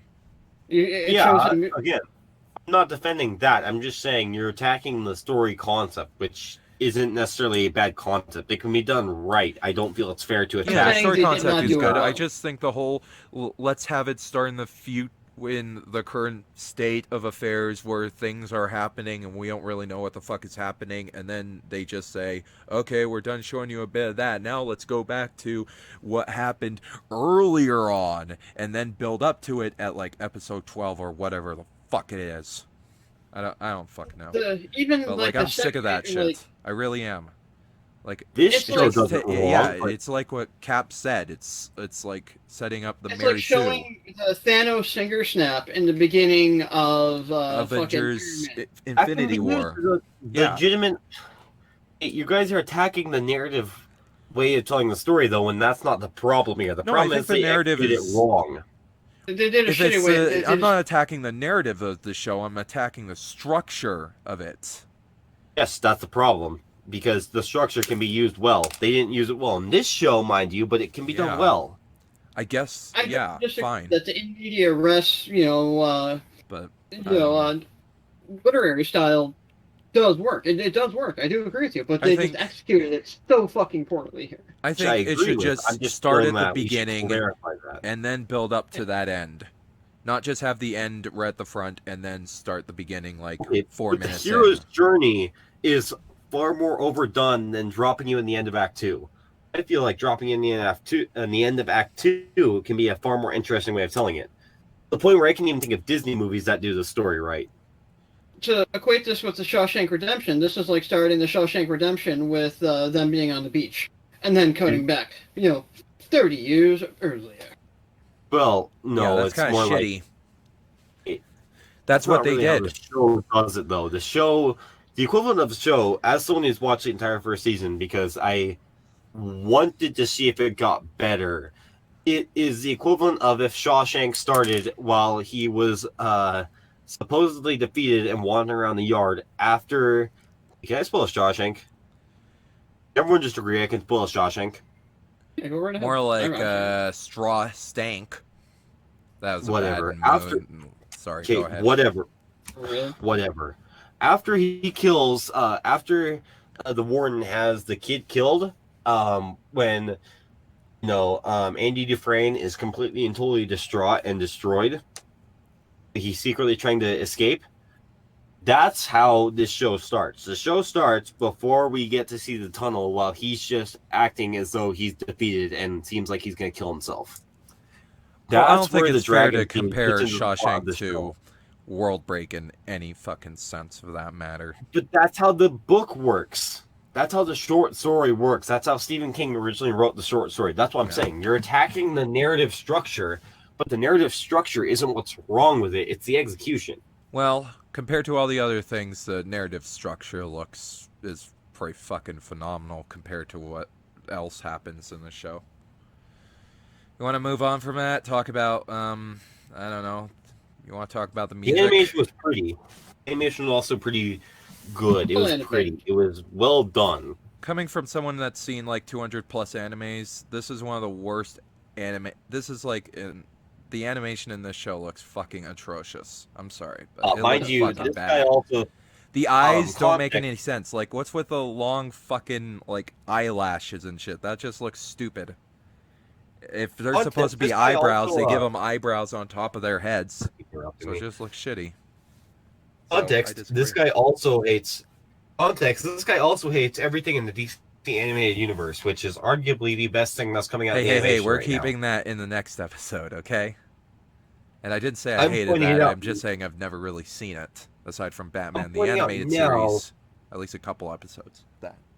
That's not even the same universe. That is 20 years separated from Okay, what I'm then talking I don't about. know what the fuck. I'm it is. pointing out. I feel I'm like the pointing out show that really you couldn't have- commit to what it wanted to do.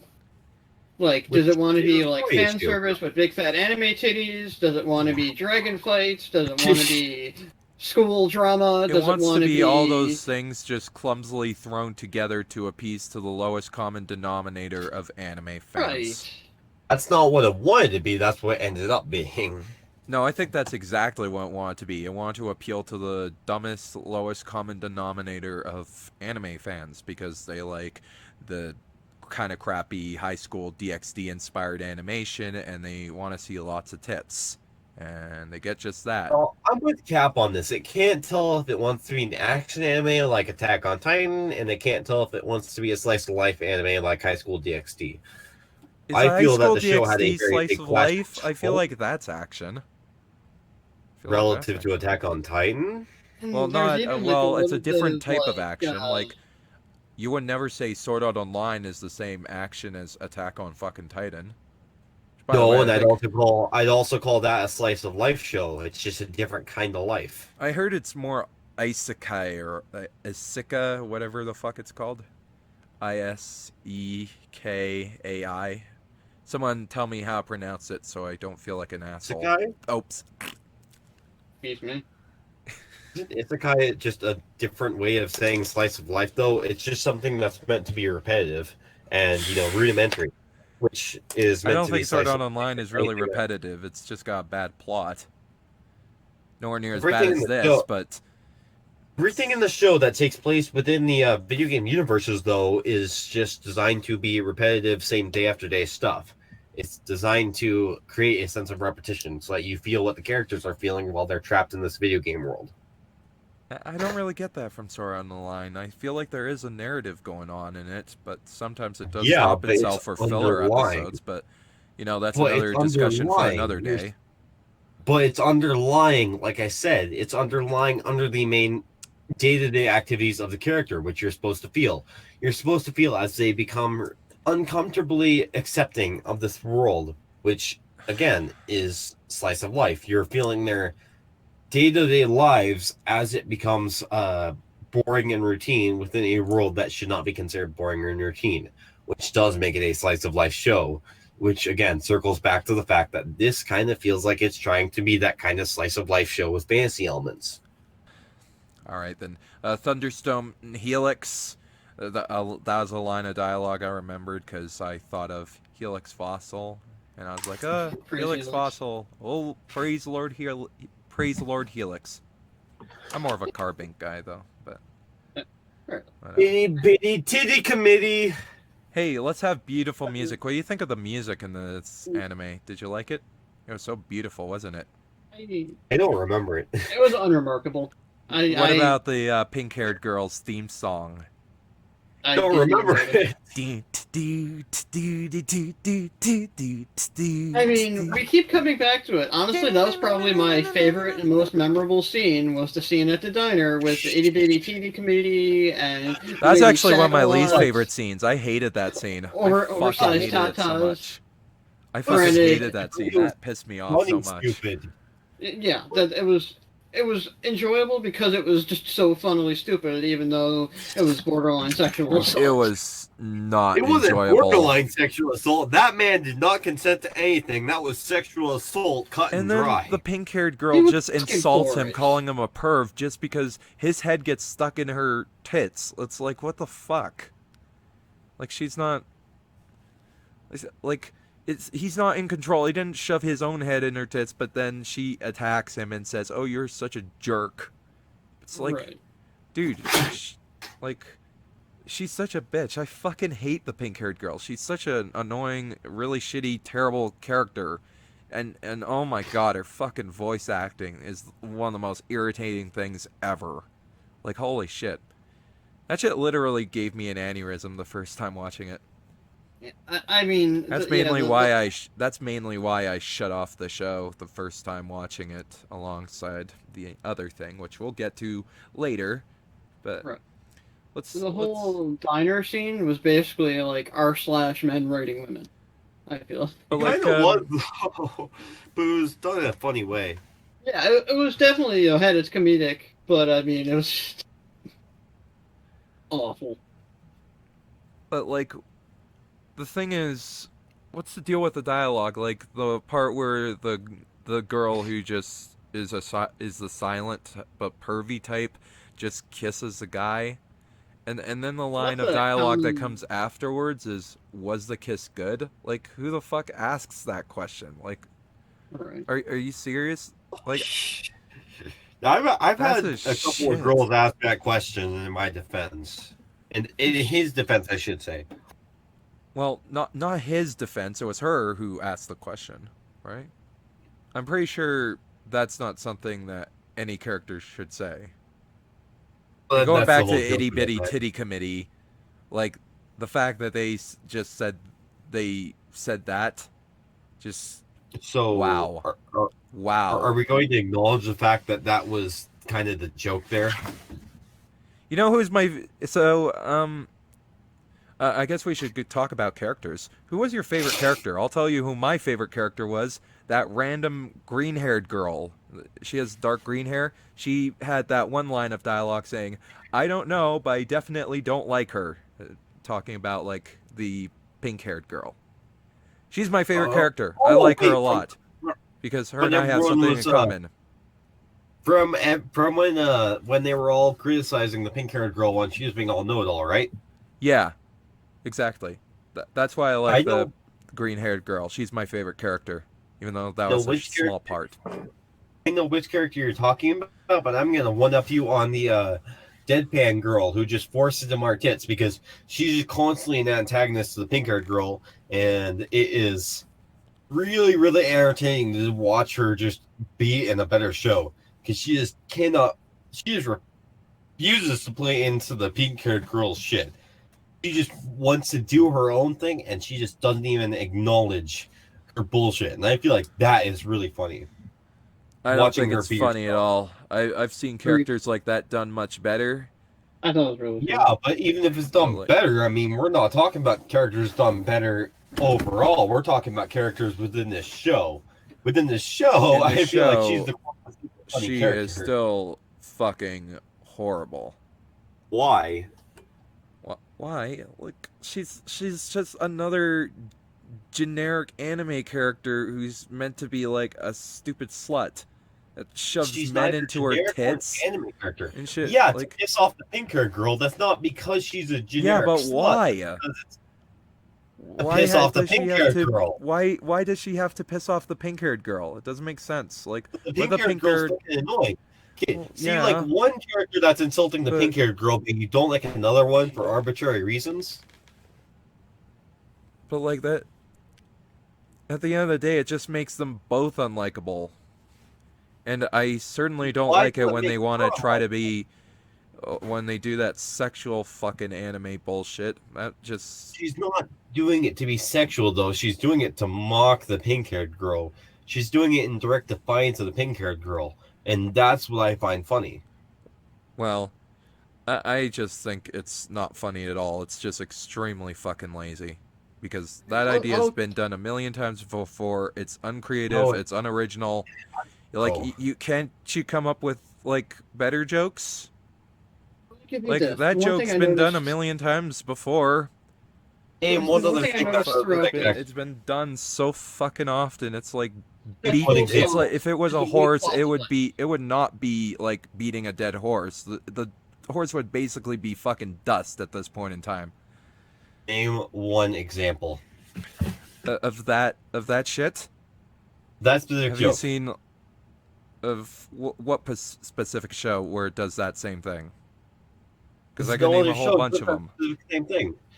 You're equating her to Love a Live, generic the slut. School You're Idol not- Project does that. You guys have never seen it, but that's one example. Yeah, but this is the equivalent of a Canadian friend because it feels like you're still mad at the fact that you've deemed her to be a slut or a thought, but she's not necessarily being a slut or a thought because she's acting in that way in defiance of the pink-haired girl because it pisses the Yeah. pink-haired girl off. Okay, so I'll just. I mean, it fits with her character. But granted, what I feel character? like She doesn't have a sexual fucking assault character. In doesn't have a general fucking is a weak plot personality. device. She's just a blank Especially with that slate. guy at the gym, you know, like I'm gonna rip her clothes off. Like it's. Oh yeah, so overdone. let's talk about the bully character for a bit. So It's- this was a part it- where there was like a bit of action that happened in the show. They didn't even do the bully character right. He was acting like an asshole, but there was literally no reason for the pink-haired girl to start going at him and calling him human garbage like 3 times. Isn't she the one being the bully to him? Like, she is the one being rude to him. But he's still a fucking terrible character. Well, yeah. It's just. I hate bully characters in animes. There's so fucking many of them, and they all suck. Like, it's just a lazy excuse for, like, some action scene or sequence happening. They don't have any real reason outside that. It's freaking annoying.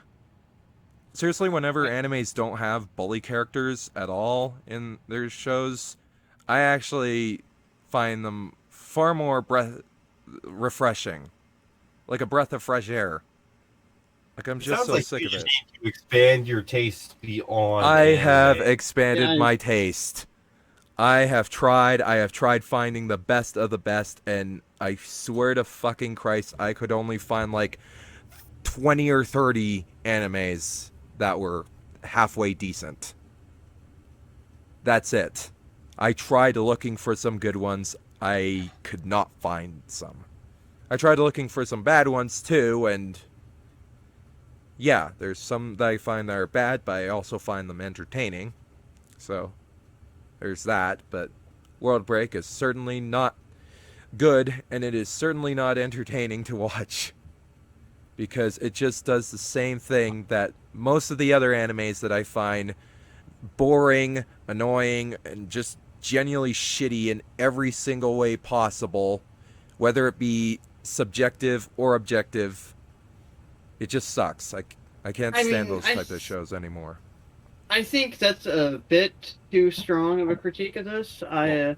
This seems to be the theme of the night. I feel like they were trying to do too much at once and couldn't settle on a single thing, and that hurt them in the long run. I think they That just being didn't give said, a shit. I I feel honestly like they think were they trying didn't. to set themselves. I mean, the market, Like the like you fucking just, incest in there. Like yeah, we were I talking mean about that incest. Like, why did that need to Incest. be thrown in there? No one, can't help but because they wonder didn't if that's care. a translation issue. If you are a normal Yeah. human being, then Again, incest it would look again, bad. you need to read the subtitles because they did a horrible, horrible, horrible translation with the dub, and I don't know how to describe that better to you because the lines are not this cringy in the original version. Oh, you saw This the is all dubbed Funimation version? as far as I've heard. Huh? You saw the I the watched, subbed version? I watched the dubbed version with subtitles. Oh, I see. And That's why I can keep saying that these jokes play better in the original and why it's Funimation's fault because it absolutely is. well, I only saw the dubbed Like version, so the that's why it's incest not That part being funny. is said, not played up is hard in that. What else? The whole dry humor thing plays a lot better in the subbed version because you can. She makes it clear that she's messing with the pink-haired character. There was The dry bully humor and generic. The itty bitty tea community. That is absolutely 100% a line written for English. Jesus Christ. I was about to say that, you know, there's a show I watched called Are You Lost, which I watched in subbed because there was no dubbed version for it, and yeah, it pretty much had the same dry humor, and surprise, surprise, it wasn't funny. It's still not funny, regardless of whether it's subbed or dubbed. It's not funny. And I've watched some dubbed animes that are pretty funny, so. I mean, as far as this one goes, overall, I couldn't help but feel like I missed an episode at some point. The story was just so disconnected from itself that I can't speak for the rest of the series, but as for this season, it gets a lot more clear the further on you get, in my opinion. So, I just wanted to mention another thing. So, you guys already know, I stopped watching the show once the shower scene kicks in because I have now set up this rule that if there ever shows a shower scene that is just PG-13 bullshit, then I'm gonna immediately turn it the fuck off. oh, you need full disclosure. Is what you're Yeah, saying? yeah, yeah. Let's see the whole thing. I'd be down with that, but if you're just if you're gonna tease that shit, but you're not gonna actually fucking deliver, then I'm not gonna fucking watch the rest of that shit. I was actually You don't so wanna be, thankful when it showed that shower scene. I was so fucking thankful because I felt like I wanted to die. Anyways, I got past the shower scene, and as I expected, the purple-haired guy beats up the bully character. But he doesn't beat up the bully character in the first episode. Yeah, he does. Oh, he stopped? It He does. ends, It ends with him beating him up, and the bully character had to be put in an ambulance, which apparently can be driven in the fucking school. Does that make any Ends with him sense? breaking his weapon and knocking him down. It doesn't end with an ambulance driving into the school. That's in the beginning of the second episode. No, Yeah, no, it was the beginning of the first episode. It was at the end of the first episode they showed like an ambulance in there. I don't know. Like I can actually look back into it and. I mean, either way, I mean that just adds to him It's being a just Mary wiser. Sue. Where Well, why is there an ambulance in the school?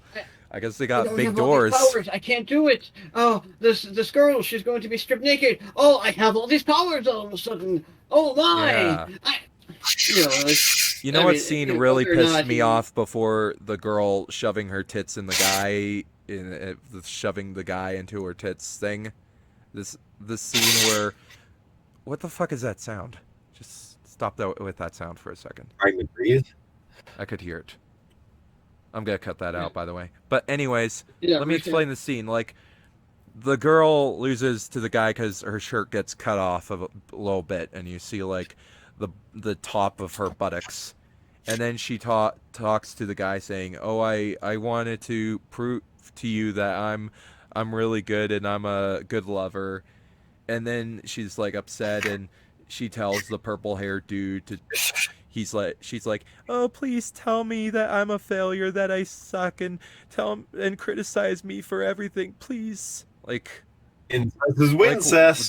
that is no, but like that's extremely cliche. I've seen that done in plenty of animes too, and that's like the fucking worst type of dialogue you could ever go for. Like trying to make us feel bad for this character and then having this cliche of, "I'm a failure, please tell me how much I suck, please." It's like, That's just how about just shut your fucking mouth and just accept the you're fact right. that you lost and not try to make the guy feel bad for you and shit. It's like, fuck you. That's That's a really But you guys remember that scene, right? Like where she's like, "Oh, please that's tell me how much of a failure I am. Tell me how much I suck. that's a really Get common pissed off narrative at me." device. Yeah, It's a it's a really common really narrative device.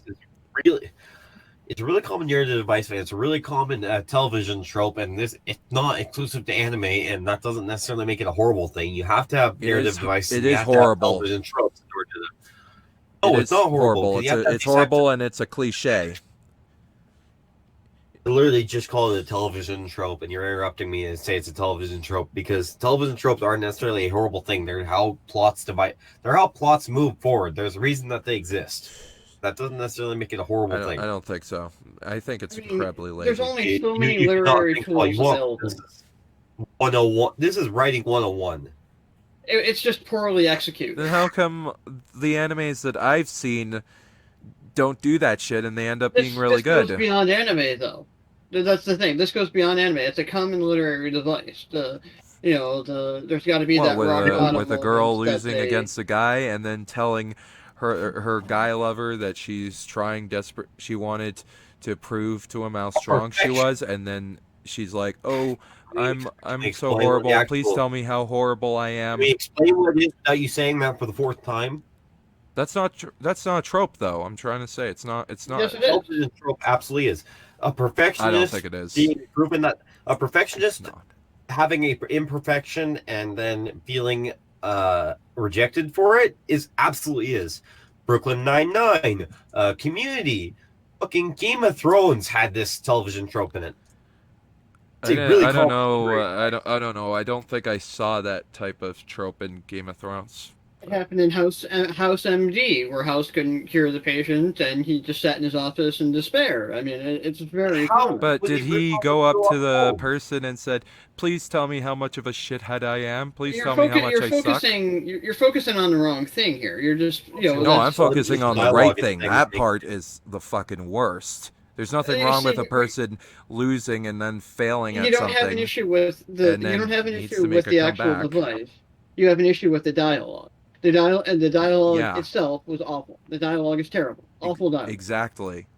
The worst. Everyone knows. That- But Nothing that's with literary that's a type of cliche that I've seen in quite a few other animes that honestly I find to be so overused and again so cliche and so annoying that it needs to be called out. Like I think That it ties deserves back to into them be. not being sure what they want to do. Yeah. It's the type of shit that shouldn't happen. There's nothing wrong with like showing someone trying hard to do something and then failing at it and then being down in the dumps about it, then getting back up on their feet and trying again. There's nothing wrong with that. But the way World Break did it wasn't technically that. They just added something in there to get the main character to sympathize with them, and where they're like, "Oh, please, if you don't fall in love with me, I'll understand. I don't deserve you," or anything like that. And then the main character's gonna be like, "Oh no, but I do fall in love with you," and shit. It's like, fuck you. Just like when you have It's like, prisoners no. of war, it's all about the execution. Yeah. I don't know. So far I've seen it executed poorly in anime. The dialogue is poorly executed. It's a poor translation. Yeah. Funimation screwed the pooch on everything, as they are wont. You can say that again. Yeah, I hold this purely at fault of Funimation because, I mean, It did It's catch all your my fault, curiosity. Funimation. Yeah, that was so Funimation. cool. Sorry. Fuck you. You fucking dicks. What? Go ahead. Sorry, I was just venting out at Funimation. I don't think it's entirely the fault of Funimation, but like 70 to 80% of your problems with the adaptation are as a result of Funimation's dubbing. Because they tried to adapt it for an American audience and dumbed it down in the process. But even then, what they've animated and what they've showed in terms of the story and shit, like with the boobs in the guy's face and the shower scene, that shit was fucking horrible. Even if it was just sub. Play a lot better in the sub version. It could I have done. just think you know, it's atrocious, stupid fan there was a service way that to shouldn't do exist. those type of scenes right. If it's done right, it doesn't feel like it's shoehorned in and it comes along naturally. But if it's done wrong, it just feels completely out of place, like in here. It's just all about execution, and this was poorly. Do you know how to fix it? Yeah, because every single one of your complaints are scenes that have showed up in better films, like Pulp Fiction, for example. Yeah, you can do these types of scenes right. I can demonstrate that these are an execution issue and not a comparing a diamond in a rough to flaming goat shit. Pulp Fiction isn't a diamond in the rough. Pulp Fiction is just a diamond in the entire ground. Yeah. But just another example of a shower I meant scene. it in the positive way. Like, you Like find the a diamond Hitchhiker's in Guide the to the rough, Galaxy. that's a blessing. You find but flaming Hitchhiker's goat Guide to shit, the that's a Galaxy. curse. Diamond in the rough is kind of a underdog type of thing, and Pulp Fiction is no underdog. It's easily. Well, I messed up my fucking words. I'm probably gonna be told how stupid I am. Doesn't matter. But the shower scene is a very fine line between tasteful and distasteful. Like, that's a down part in the Hitchhiker's Guide to the Galaxy movie. They put Zoe Deschanel in the shower, which pure fan service. And because it's Zoe Deschanel. Oh yeah. I mean, yeah. I understand, but it kind of sullies the movie. Oh no, I 100% agree with you. It is fan service 100% way, and it is not any good. But just to let you guys know, I do have brain damage from the show, so if I do say stupid stuff occasionally, then blame World Break, okay? No, that is. So I decided to give myself even more brain damage by watching episode 2 to see if it gets better, and honestly, it's kind of hard to tell whether it gets better or worse. There are things about it that are better, like things do happen, like they fight like a 9 snakes or something, 9 giant snakes, which was kind of cool. But is that like a euphemism, or it was still no, there were like giant snakes that appeared out of fucking nowhere when the girls were just having ice cream together, and then it is a euphemism. All right, I guess. But like giant snakes that appeared to kill people, and then pink-haired girl tried attacking it and lost and shit. So, and but that was okay. I guess the action is whatever. It's not bad. I'd say that's the most positive.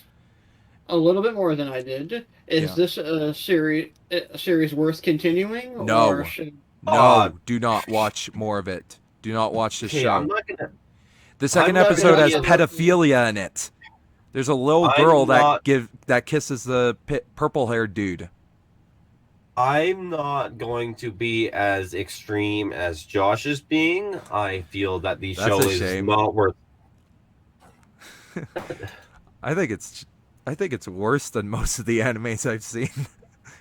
Okay. You're to be the parent you watch a shit ton of anime. I mean, I would watch Sword Art Online 1,000,000 times over this.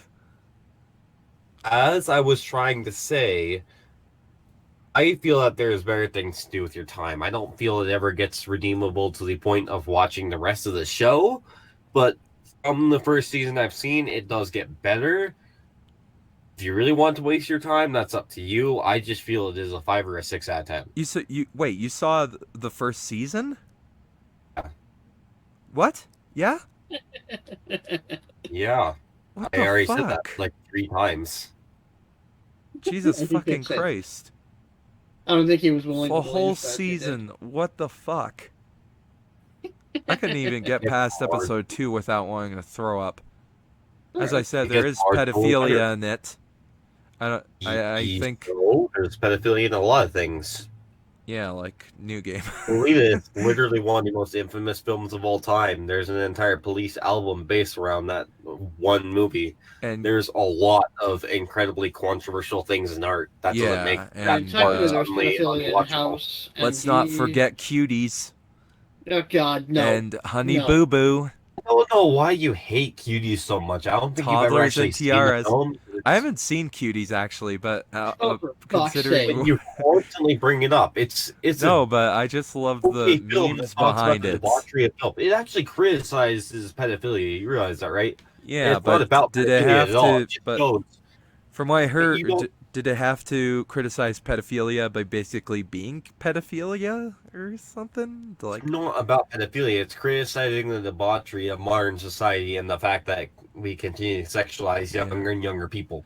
but the I movie is feel it kind does a of like fine job an, of that. from what I've heard, at least, from what I've heard, it's like the equivalent of Hey, a guy saying you shouldn't send dick pics to young underage girls, and then he sends shouldn't. dick pics to You can- young underage girls to show why it's a bad thing. Like, you're still doing First the of bad all- thing, but First of all, no, that's not how art works.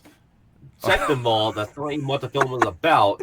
Third of all, you haven't seen the film, so why are you arguing with the person who has seen the film about what the film actually says? Because the I've film just heard that doesn't say everyone's that. saying like Yeah, this you've this heard- film is disgusting You've and has heard caused a bunch people of people who to are Fake canceling the news. film call police on based them. on actually understand. You're hearing a bunch of things from a bunch of people who have never actually seen the film. Okay, You're okay, hearing okay. cancel their Netflix I get it, man. over it. I get it. Yeah, I haven't watched the We're film. I over shouldn't it. judge the film, but yeah, So- let's take a world break from that. Let's take a world Curious break. where we would go, and but focus the on thing in World the Break. beginning Kind of ruined that curiosity with as well as the flashbacks. They only complicated things and made them more confusing. So Hey. if you're going to do Amnesia with a mysterious past, please commit to it and don't give it away before we even know it's a thing. Yes. Hey, There's a guy that's really hot in the second episode. You want proof? A bunch of girls screech when he comes through the door, like, "Oh my God, he's so hot!" That's how you know Yeah, he's hot. I'm not about to defend that one. That That's- was kind of a stupid trope. Yeah, well, that's a trope I see in a lot of animes. I saw that in Vampire Night. Ooh, I got so many bad animes that I gotta show you guys. Man, oh boy. oh yeah. So all that being said, His parents are dead. The purple-haired parents died. Another trope. Yes, fucking- yes. It's Again, that following goes back to all the the cliches. There's one Because they cliche turned on here. life of crime. There's Or- one or cliche crime there. fighting, There's rather. cliches everywhere. It's like I Oprah love- handing out cliches. More cliche, awful dialogue. Oh, a snake tongue on the pink-haired girl's body. That was quite sexy. Reminded me of episode 21 of Sword Art Online, season 1. For fuck's Oh sake. god. We're getting into great territory here. All right. Oh, Cap, Give it a you gave it 3, what? 3 out of 10. You give World Break a 3 out of 10? Who gave it a 5 or a 6? Conquest? Yes, Yeah, I did. All I'm right. leaning more towards 5 than 6. It's mediocre at best. Just granted, I'm rating the whole season. The first episode, I'd probably also give a 4, in the sense that it kind of relies on narrative tropes, but it has redeeming factors. I feel as though the entire season is a 5 out of 10. It's watchable, but not something I'd recommend. Mediocre. Well, The true I definition of mediocre. guess it's watchable in a sense. Like, I did rewatch it, and I kind of found it really hard to hate the second time watching through. Even the second episode, I've kind of found it hard to hate. I still didn't like it at all. I think it fails in almost every imaginable level possible. It fails at humor, fails at decent animation, it fails at action, fails at good Animation's writing. fine. Well, I guess that's just my personal Nothing opinion. spectacular, but it's pretty looking. It's fine. It's not.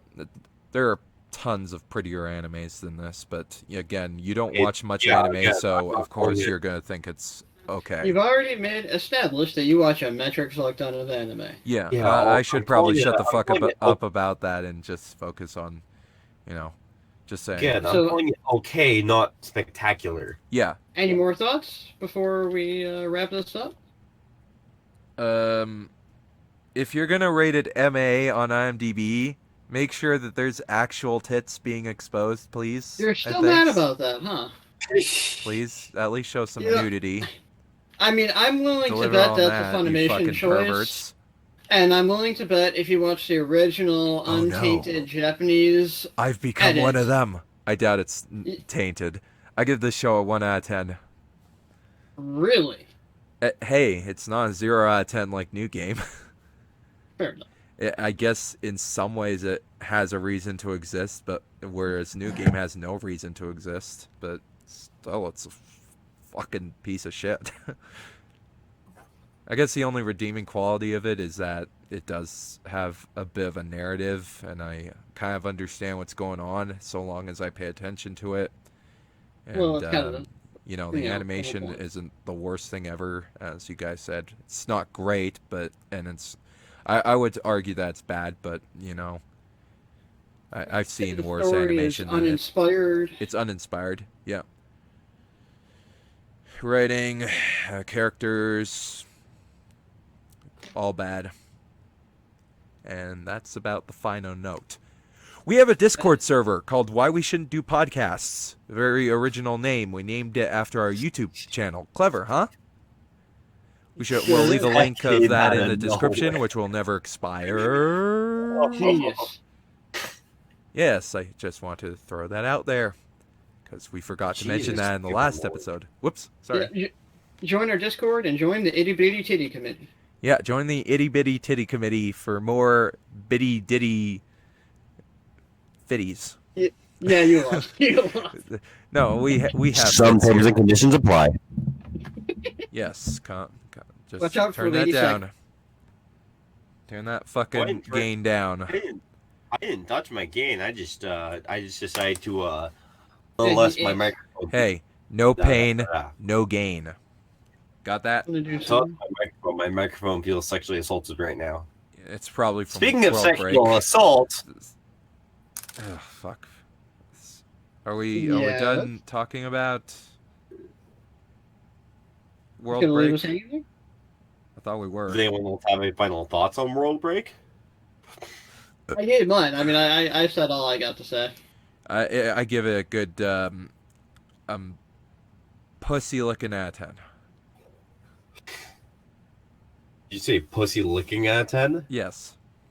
Pussy You're giving licking it a 9 out of 10. No, but it's the pussy that's covered That's a in 6 on urine. mine. It's filled with urine. Well, what kind of women you've been sleeping with, but I've never slept with women.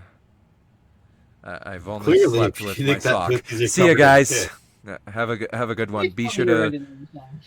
Be sure to follow me on Product Placement Paranoia if you so must, and check out my channel Haverin. I also have 2 Twitter accounts, PPP_official, but the one I use the most is at MetaHuman72, so follow me there. And for you guys, Once again, Star- go subscribe to Star Garnet Star Garnet Studios. Yes, it is Star Garnet Studios.